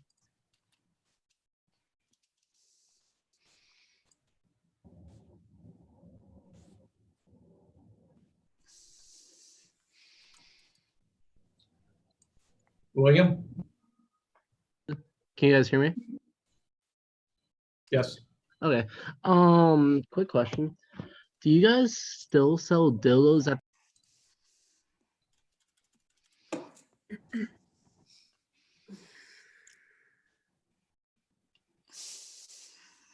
Mayor, if I could, I'm just watching the hand go up. There's a lot of suspicious names on the list, and it just seems to be growing. So I don't know how we can handle that. Thank you. I cannot see that list, so I don't know what's coming, or maybe I just don't have the right thing queued up here. So Clyde, I'm gonna need some help on this.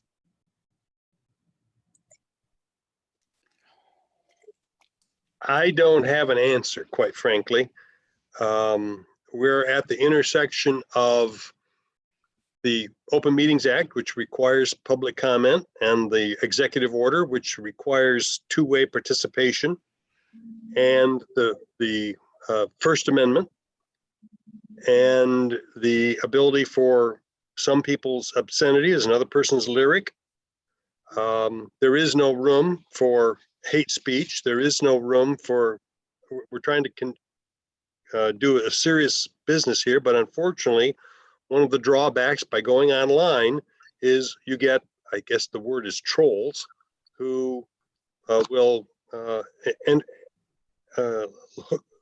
log on to a meeting to make light of the fact, or to just not be serious in their comments.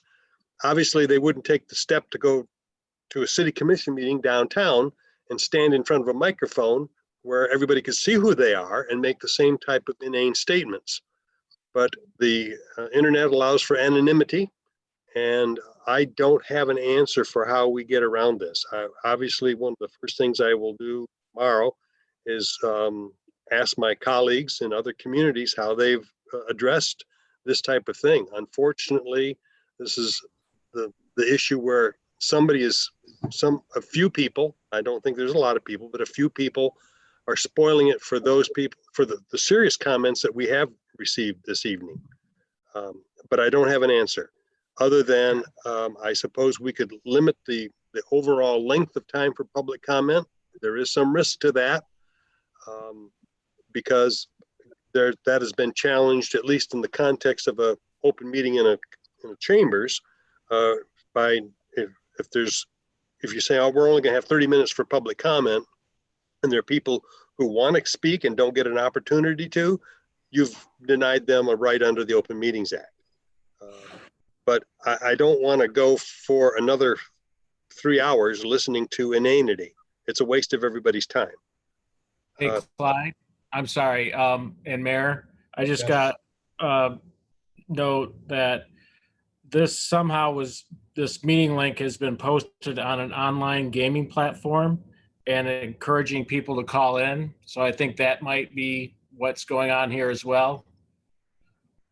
And I'm suggesting just limit the amount and we can handle it later. We're up to 17 people wanting to talk right now. Yeah. So, I'm open, I'm going to throw something out there and I'm open to some feedback on this. So I guess I'm interrupting for a moment, our comment time.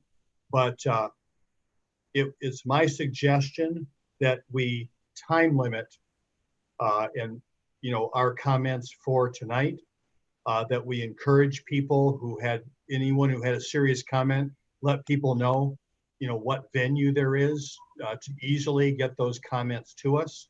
That any comments that are sent in and whatever that venue is, can be included, as part of the documents for this meeting, I presume, Clerk Borling. But at this point, that we decidedly limit, what is obviously something that is,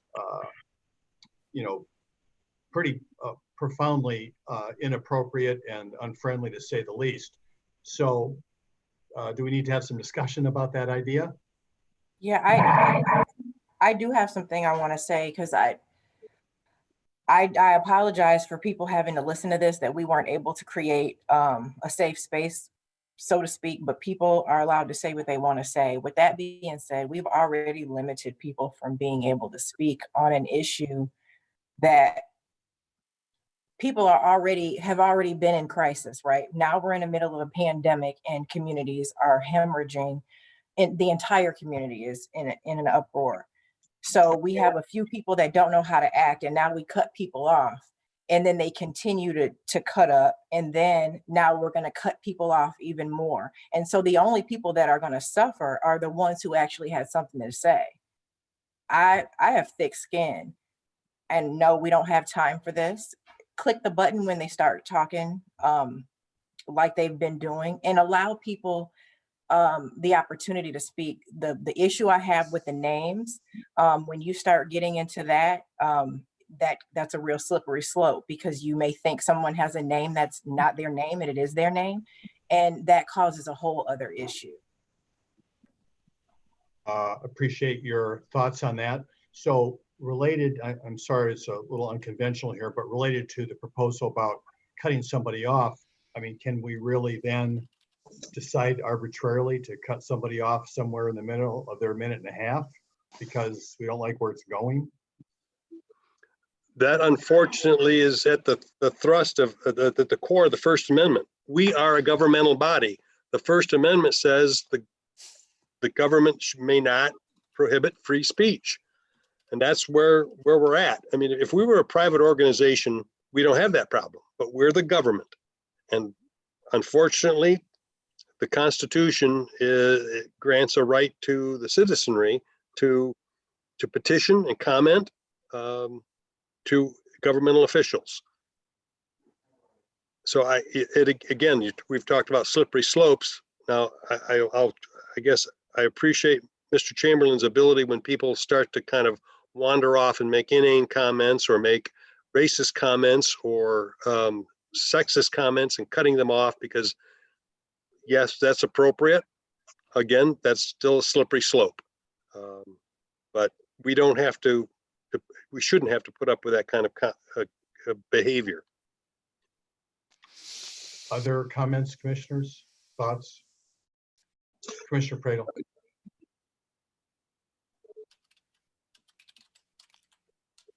You back, Chris? There you go. Yeah. How many, you said there were 17 comments in the queue? 11 right now. My feeling is we can make it through these 11 comments, and if we can just use your best judgment just to cut it out, if it's not, I counted 8 people who had legitimate comments who wanted to be heard, and it really pains me that there are people who want to have their voice heard and cannot do it. And if we can get through 11 people, I think we can hopefully get through that pretty quickly. Yeah, the problem, Commissioner Pradel, is that just continues to grow once the comments start. So it's 11 now, it'll jump up to 27, and so it's endless. People are just joining back on. They make their comment, they're logging back on with a different name. And it's just a cycle at this point. I've been watching the same people cycling on through the participant section. Well, Other discussion? yes, I have something to add. Commissioner Urban, yes. It seems to me that it's the business of intelligent people to work on difficult problems and come up with solutions. And so I don't regard anything that's been said so far as limiting our effort to arrive at some arrangement that it respects the rights of the community and the individual. I think it's incumbent upon us as a nation actually to work on this problem, because we're not the only ones who are experiencing trolling and the negative effects of misuse of the right of free speech. So I hope we will continue to try to be innovative here and do some experimenting and maybe take some risks with even court cases that may arise. If our intentions are good and our documentation is good, I think we can have a chance of being heard well in court and start generating some case law along with people all around the nation in similar situations to get clarity on this issue so that we can move forward in the age of social media. If I may, Mayor, while I appreciate the perspective of Commissioner Urban, there's an organization called the ACLU that are willing to go to bat for people who are engaged in hate speech. Yeah. And so I don't know that that necessarily is a solution. I think what has been suggested thus far, and the executive order does permit the commission, the public body, to offer alternative ways to participate, such as being able to submit comments. That suggestion has been made. I think perhaps that is the solution here, that we offer a email address that can be used for people to submit comments that they want to submit, and then we will review them and they can be printed off and put into the record. And I think that is perhaps the solution that we can land on, at least for this evening. I support that idea. For now, that's a good beginning. So I just want to Vice be Mayor clear. Griffin, yeah. Thank you. I do agree for in the future, giving people time. And I know this was a different circumstance where we're time constrained, so that's why people didn't get a chance to. But for right now, we still have, so this is my feeling. We've given a lot of attention to people that don't deserve it, right? We could have just kept it moving and kept it going. We probably would have continued to hear from good folks. I just don't want to keep giving people this much time, this much effort, this much energy. Racism is real. It's been real before today, overt, covert, and everything else. So, this isn't like some shocking thing here. We have business to take care of. We have people that have joined that are active, productive members of our community that I believe have things that they want to say. And I just rather get back to them, to that. And then after this, figure out how we can move forward. Because we're in a new space. We're asking for patience from folks. And thank you for the ones who have stuck around this long while we try to work through this. But I just would rather just move forward through this meeting and give the people the opportunity to talk and figure out what we can do next. Thank you, Vice Mayor. I have a question for Jeff, who's kind of managing this. So how does the queue work? Are people standing in line right now? So anybody else gets on, goes to meet to the end of the line? How does that cycle go?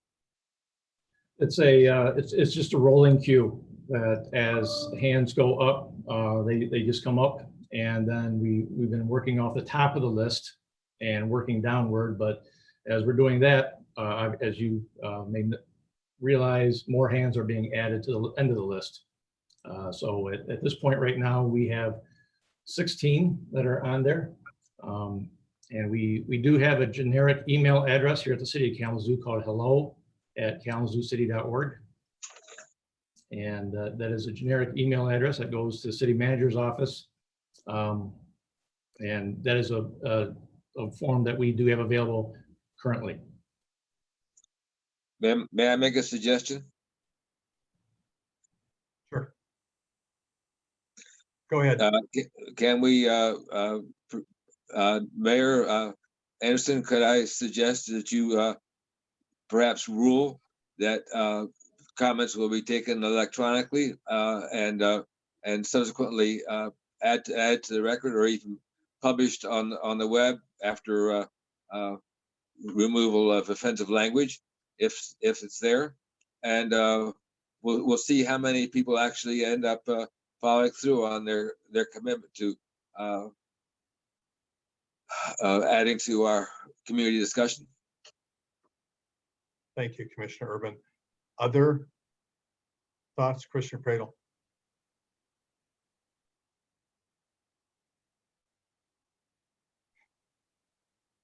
I'm just gonna echo what Vice Mayor said. There's 16 people, you know, the list might have grown because there are legitimately people who have more comments they want to make.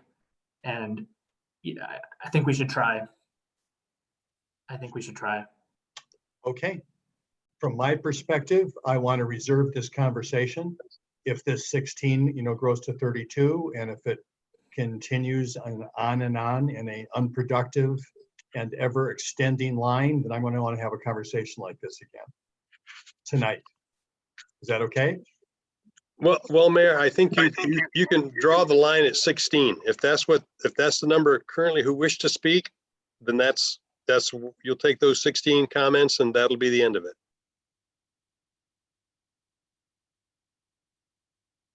Is that a decision we have to make together, Attorney Robinson? That is a decision the chair can make, and it stands unless it's challenged by somebody else on the body. So I'd like to make that recommendation. 16 in line. There you go. Okay, here we go.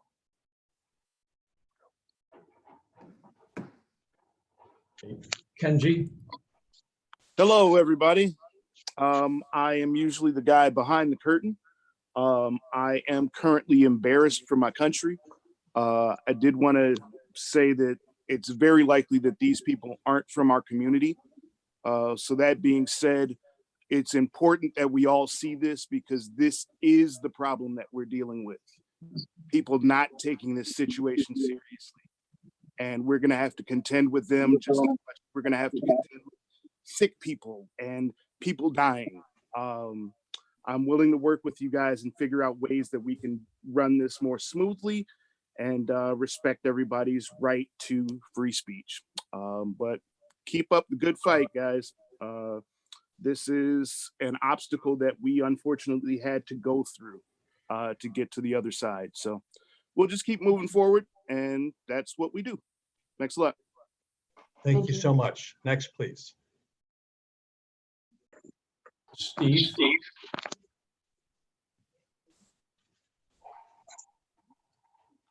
Yes, hi, I got two questions. One, will the results of the grants be transparent? And how long till funds are dispersed? And I know those are probably questions for the guy from United Way.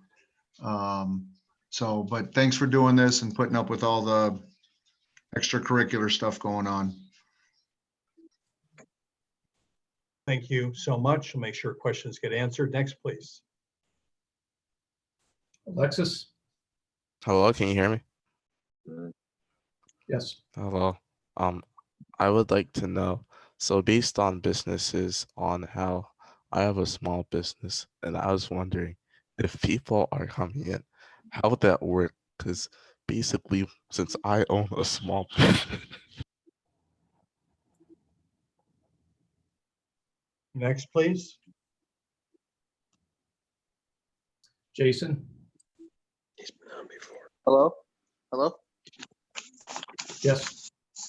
Oh, I want to say that Patrice has a really fuckable. Thank you. Next, please. William. Chris, you are my ginger brother. Thank you. Next, please. Stephanie Moore. Oh, hi. Can you hear me? Yes, we can, Commissioner So Moore.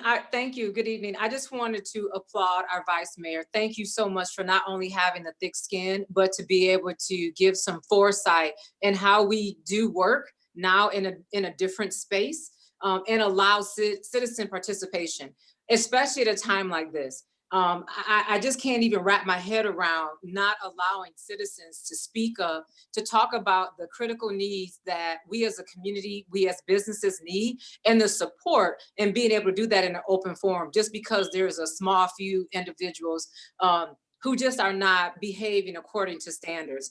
I think it's appalling to even talk about limiting a person's right to come to local government, where that's the one place where you can have your voice heard, and to say, just have everybody email in. You can send an anonymous email and say what you want to say. So that being said, I think that we got to look at the disparities, the things that have happened to small businesses, and be creative and innovative in a way to help sustain these businesses so that they can grow our economy and pass on their wealth to generations. Thank you. Thank you, Commissioner Moore. Next, please. Mike.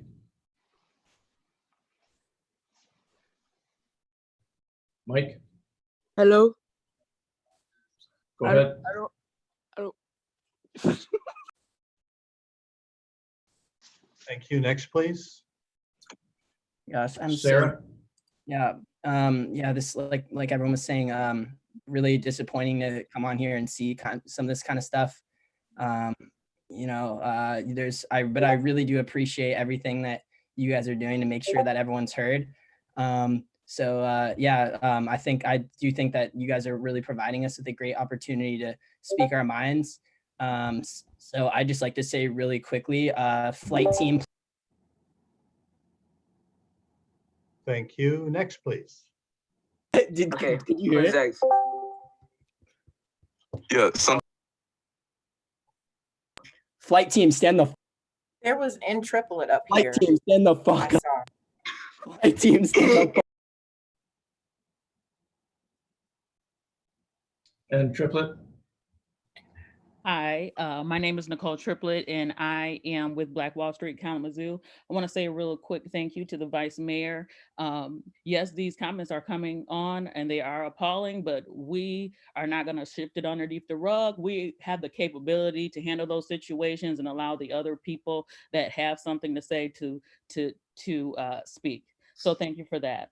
I want to make sure that we are looking at the trends in the city of Kalamazoo's loan funding program that they have currently. As a whole, that those loans were not being taken out. And so that might indicate that the loan program is not for us. Those loans were low barrier, they were low interest rate, but they still weren't being taken advantage of. So I would like you to pay attention to what's happening currently and try not to do more of the same, see how we can fix that to get people to be able to take advantage of these funds. And it doesn't seem that loans will be that route if we look at the current system that's in place for loans. Thank you. Thank you. Appreciate it. Next, please. Brianna. Hello? Hello, Brianna. Okay. Yes. I live in the state, right? So when I was living, I started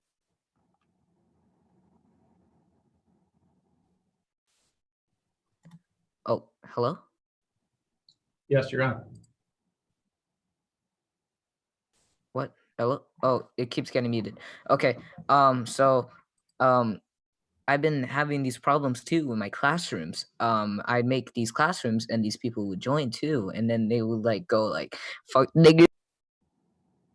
Thank you. Next, please.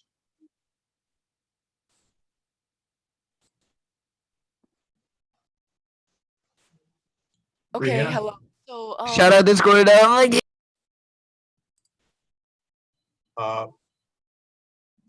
That person was already on, Jeff. Right. Rebecca. Yes, hello. Thank you for taking my call. I have just a concern as far as being a Kalamazoo citizen. I'm seeing a lot of work that's being done. For example, spreading of grass seed, trimming of trees, filling potholes.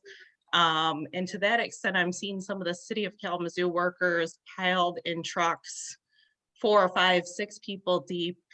And as a nurse, I just don't feel like that is infection prevention that we're practicing. So I'm wondering what your comment on that is and how long do you expect those things to continue? Thank you very much. Good point. Next, please. Okay, 2 more. Alexis? Ass head Alexis? and Patrice's fat.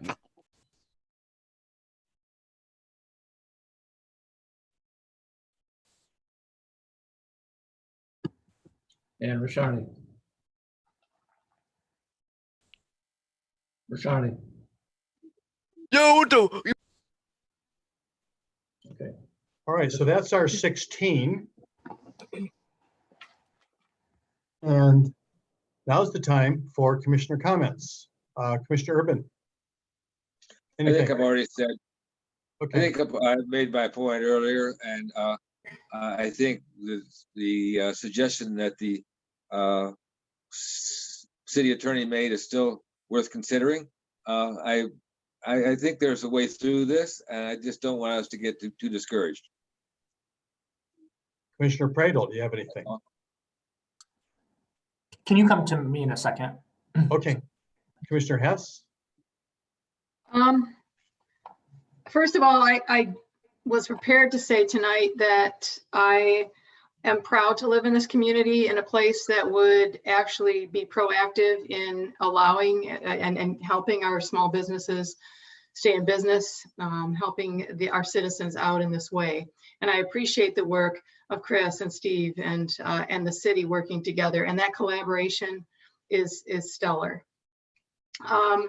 I love to see things like the Kalamazoo menu coming up with 21,000 people following and people trying to keep the restaurants in business and to help out our fellow citizens in that way. I know that shelters are coming. I know that people are working on things behind the scenes that may not yet be public, but that I believe in this community and we are working toward the greater good of all. Vice Mayor Griffin, I really appreciate your strength and your voice as we look to be inclusive of all of our citizens and all of the people that come to the table here in Kalamazoo. So thank you very much for that. But while I was going to be a cheerleader here, I do want to take this moment of gravity, and I appreciate your suggestion, Attorney Robinson. And as we work forward to make sure that the people that come forward to comment truly do have something of gravity to this conversation. So I want to give a shout out to Fabri-Kal, to Schupan and Sons, and to Tecna for collaborating to create face shields for Bronson and Borges. And things like that are happening all throughout our community. And I want us to be inspired in this time. I want us to be together in this time. And I do believe that the minds around the table and that all the folks working on this are working toward the greater good. And I appreciate all the work of the people in the city, the folks at United Way and the foundation. So that said, I'll give it up to Commissioner Pradel. Thank you, Commissioner Hess. Commissioner Pradel?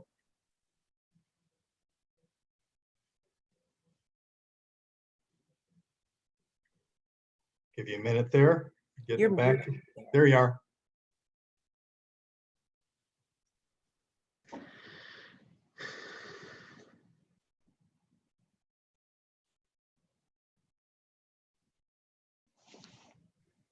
Commissioner Knott? Sure.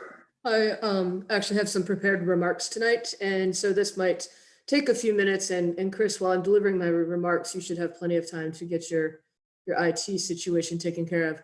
So I think that many of you know that I've spent the last 10 days or so reaching out to our elected officials at the state level, as well as elected officials that don't represent us, that are on committees like education within the legislature. I've been talking with folks in the governor's office, as well as multiple people in leadership at Western Michigan University. And for those of you that aren't aware, or for anyone that is still watching tonight, on Friday, March 20th, Western Michigan University essentially pink slipped the majority of their non-bargaining employees, forcing them to use their annual or sick leave in order to be paid and to maintain their health insurance.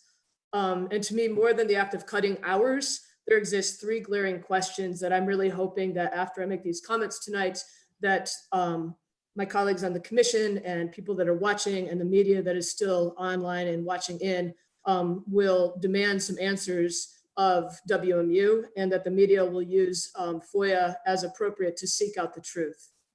So first, what was the cause of urgency to reduce or eliminate so many staff hours, especially given that Western was in a unique position as one of our community's largest employers, and they were the only institution to take such an action? We have not seen this yet from KVCC, KPS, or Kalamazoo College. I reached out and had some conversations with an MLive reporter while this was all going on. And an article ran in the middle of last week where Vice President Tony Proutfat said that the decision to lay off these employees was based on the governor's stay-at-home order, which couldn't be any farther from the truth, because as I mentioned in the beginning of my comments, on Friday, March 20th, the vast majority of these employees received notice as they were ending their days and going home to begin their weekends. And this was at a point in time, I should note, that the governor was still publicly opposing the idea of a stay-at-home order. Her order came out a week ago last Monday. And at that point, even more employees were notified. And the amount of distrust that arose from that MLive article because of the communication from the vice president is very misleading. A second question that I'd like some answers to, and I have not been able to do in my work over the last 10 days, is really to determine how many employees were impacted and to what extent and in which areas. This seems like a fairly simple question to have an answer, but yet it's still unanswered. Employees in the student engagement office and student support staff services were cut to 20, which seems like essential roles for student support during a crisis. Yet gift officers who make over $100,000 per year are working 32 hours.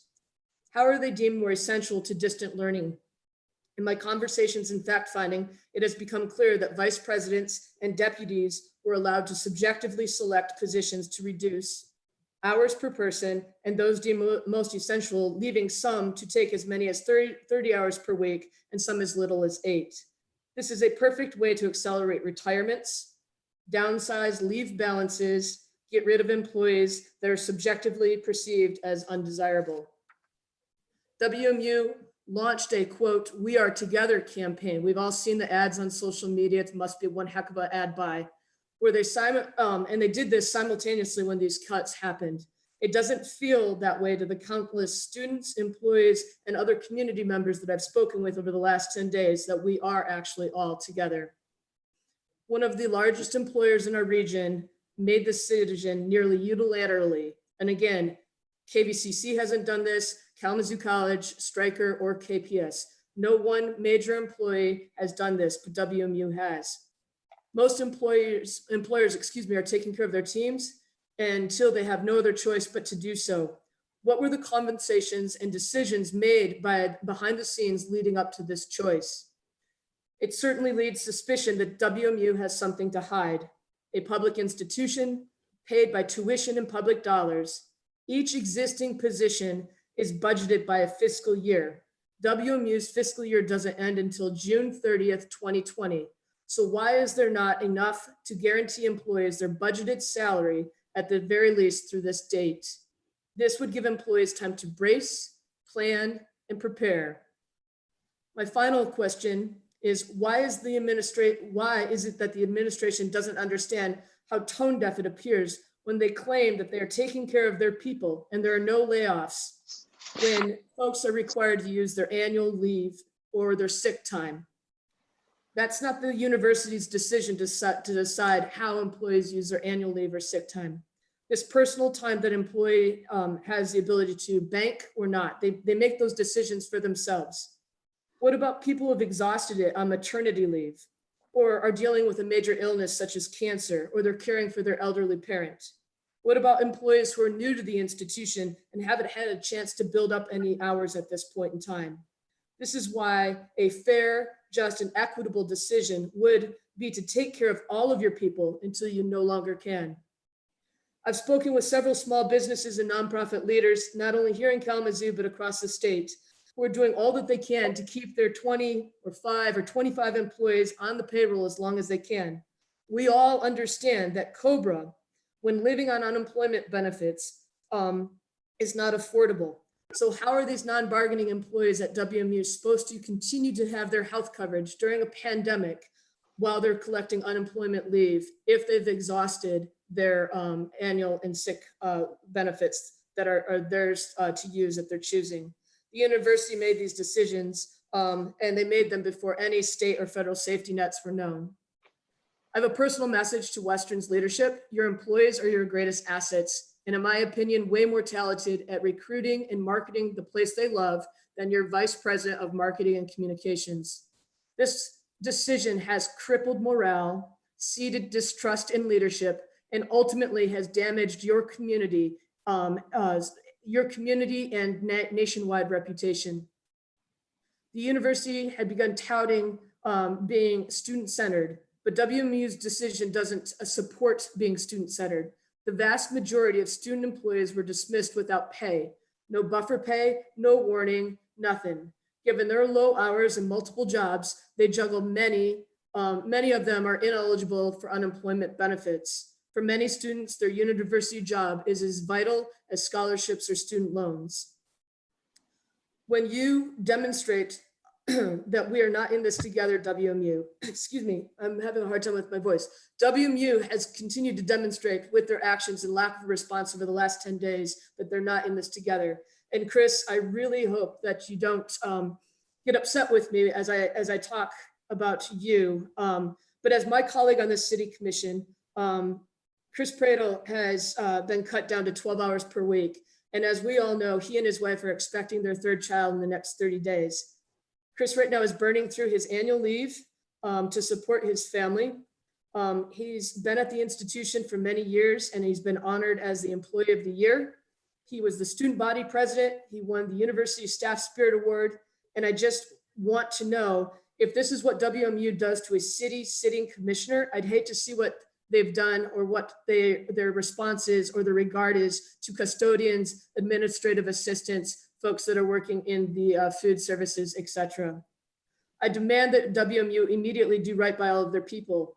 Lead in this community during a crisis. Model the behaviors your business and organizational leadership and communications professors preach in their lectures and textbooks about employee morale, ethics, business practices, and transparency, or that I teach in the School of Social Work when I teach about equity and social welfare policies.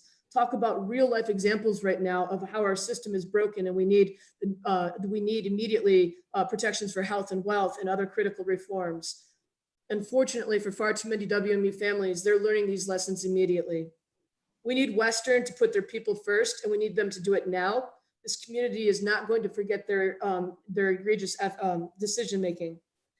I hope that you all are as outraged as I am, and I apologize that my remarks weren't delivered as well as that I hoped them to be, but I'm having a hard time with my voice right now.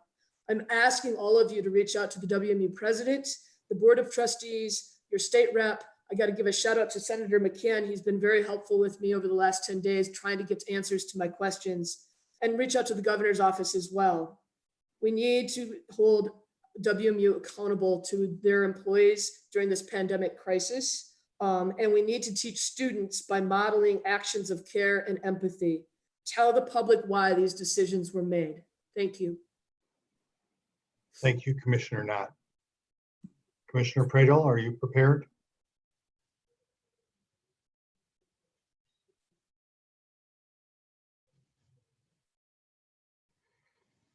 Want to click it on and off a couple more times, see if it works? You're muted now. I'm sorry. Commissioner Cunningham? Yes, I'll give my statements. And Chris, if just continue to speak, and if you kick in, I'll get quiet and allow you to give you a moment. So I'm not sure if and when your microphone will come back active. A couple of things I want to highlight in regards to the ignorance that we ran into. Once again, to the community, please, I apologize on behalf of what you have to deal with. But more importantly, that's a part of what we're dealing with. That's a part of the culture change that we're dealing with. But more importantly, I want you to focus in on the actual business component and put your energy towards that. Because these are the type of things that, we need to really focus our energy on. And that's kind of what our Vice Mayor spoke to earlier is, don't give energy to that negativity. We're here to do our job. Thank you to all of those who reached out to let us know you appreciate us and dealing with, those type of components. But once again, I just wanted to highlight that.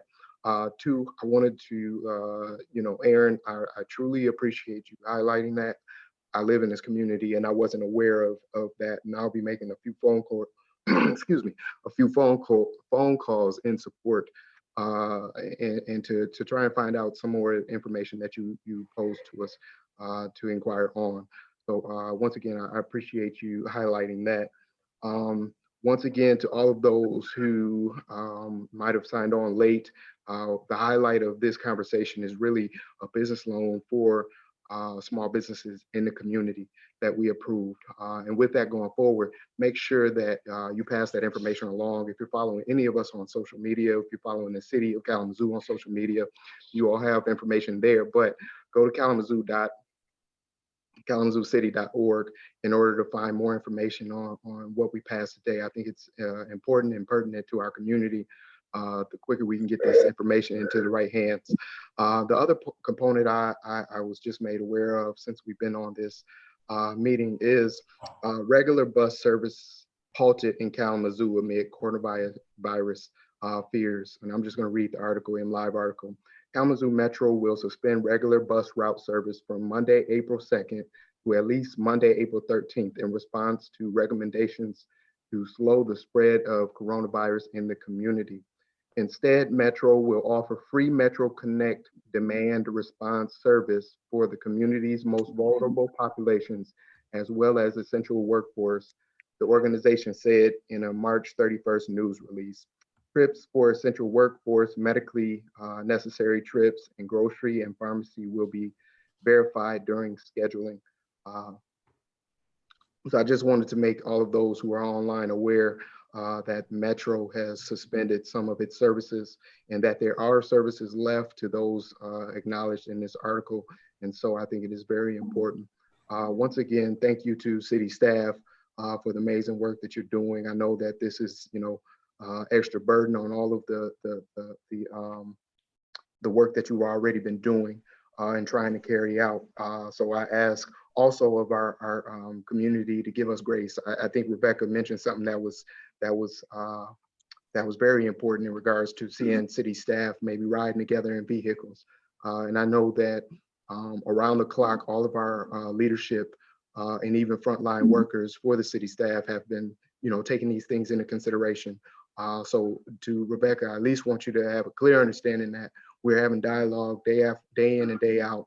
But we appreciate, once again, like I said, we appreciate that energy and that expertise that you brought to the table to even, maybe there's some further information we need to be thinking about or considering.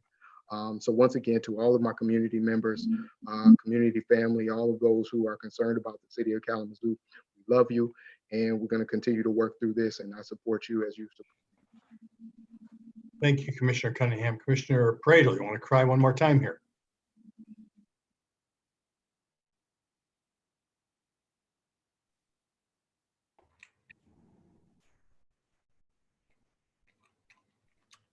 All right, I'm going to go ahead and go to Vice Mayor Griffin.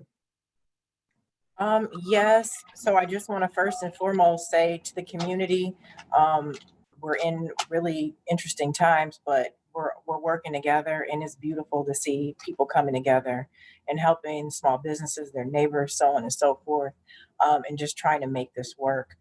Just want to encourage everyone who does and who is fortunate enough to have shelter to try to stay in that 6 feet, try to respect that space. Again, the parks are open, but there is tape on the equipment on purpose, encouraging you to not touch the playground equipment because that virus does stay on surfaces for a lengthy amount of time. So just keep that in mind. Encouraging and reminding folks not to be judgmental during this time. Home is not a safe space for everybody. So you may see children out wandering. You may see people out wandering, and before you just assume that they don't care about what's going on, there might be some other things going on. So just want to remind everybody to be a little bit more understanding of folks. Again, thank you to the staff at the City of Kalamazoo who have just done so much in a short amount of time, from the $250,000 that was given at our last commission meeting to this now. I'm proud that the city is stepping up and putting dollars where they need to be and putting efforts where they need to be. We're very aware that this community, as well as the rest of the United States, already had issues. COVID-19 has created issues for people who didn't already have issues. So the ones who already did, now their issues are just exacerbated. So we have to keep that in mind as we move through this, knowing that we will get through this on the other side. Hopefully we'll come out greater than we were. But again, just everybody be mindful, take care of yourselves, take care of others, reach out. Thank you to those who participated. Again, apologies, but this is the world that we live in. This is what we as a commission, this is what we signed up for to do this work. And this unfortunately is part of that work. So thank you for those that did stick around. Thank you for those who did give input, and just make sure you're staying in tune with the City of Kalamazoo's website. Commissioner Cunningham lifted that up earlier. And then Commissioner Knott, thank you really for driving that home. I think it really lets the community know that everybody is affected by this. Just because people are elected officials doesn't mean that things aren't going on as a result of this. This is very real for everybody. And so, yeah, I too will be doing whatever I can to make our voices known on that note. But to everyone, stay safe. Yeah, that's it. Thank you, Vice Mayor Griffin. Chris, one more shot. Chris, can you call me and I can relay your thoughts? Mayor, if he, in the invite, there's a number to call in. If he does that on his phone, he should be able to talk. Okay, so we'll give Chris a moment. Find it. Commissioner Pradel? Okay. Go ahead. Call me. I'll give you a moment because You want to type them to someone? I'm sorry. Yeah. He's going to type them out to someone, and someone can read them. Okay.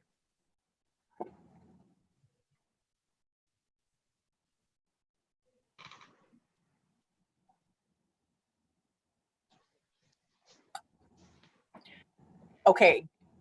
Well, okay.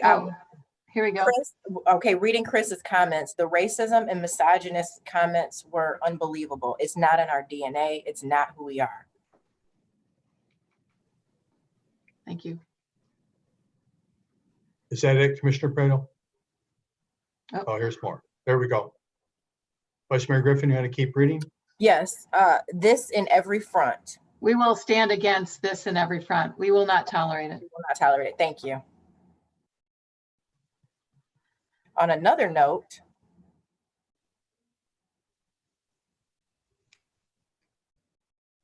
our healthcare professionals are heroes.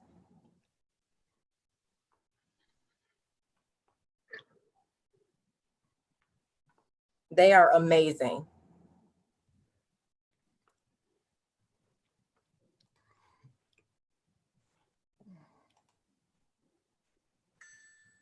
We cannot thank them enough for the sacrifice they are making for all of us.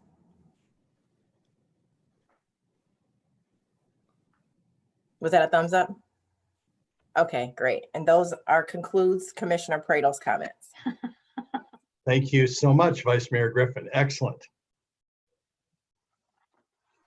First of all, I just want to say, Commissioner Urban, Commissioner Cunningham, Commissioner Prado, Commissioner Hess, Commissioner Knott, Vice Mayor Griffin, I appreciate all of you. We are a team. We're doing this together. I appreciate what everybody brings to the table here. We're better together. Since I do want to go back and just talk for a minute, Commissioner Cunningham, I believe it's Thursday, April 2nd, when the regular Metro runs are going to stop. I think, is that correct? Thank you for highlighting that. If I did not mention before, I would have to pull up that article again to get verification. I think that's right. I think it's the day after tomorrow. All right. And since we're calling out heroes, I have one thing, a group of people who I rarely recognized is all the folks that are working in our grocery stores who are helping with cashiering and stocking and making sure that from time to time, toilet paper is available, but every other time there's something available for us to get food for our families and that sort of thing. So big shout out to everyone that's working in that industry, people that stand at cashiering stations and have 100 people pass in front of them over the course of a couple hours and are taking that risk. So thank you, bless you, I appreciate that. Let's all remember to keep our focus on those who are most vulnerable.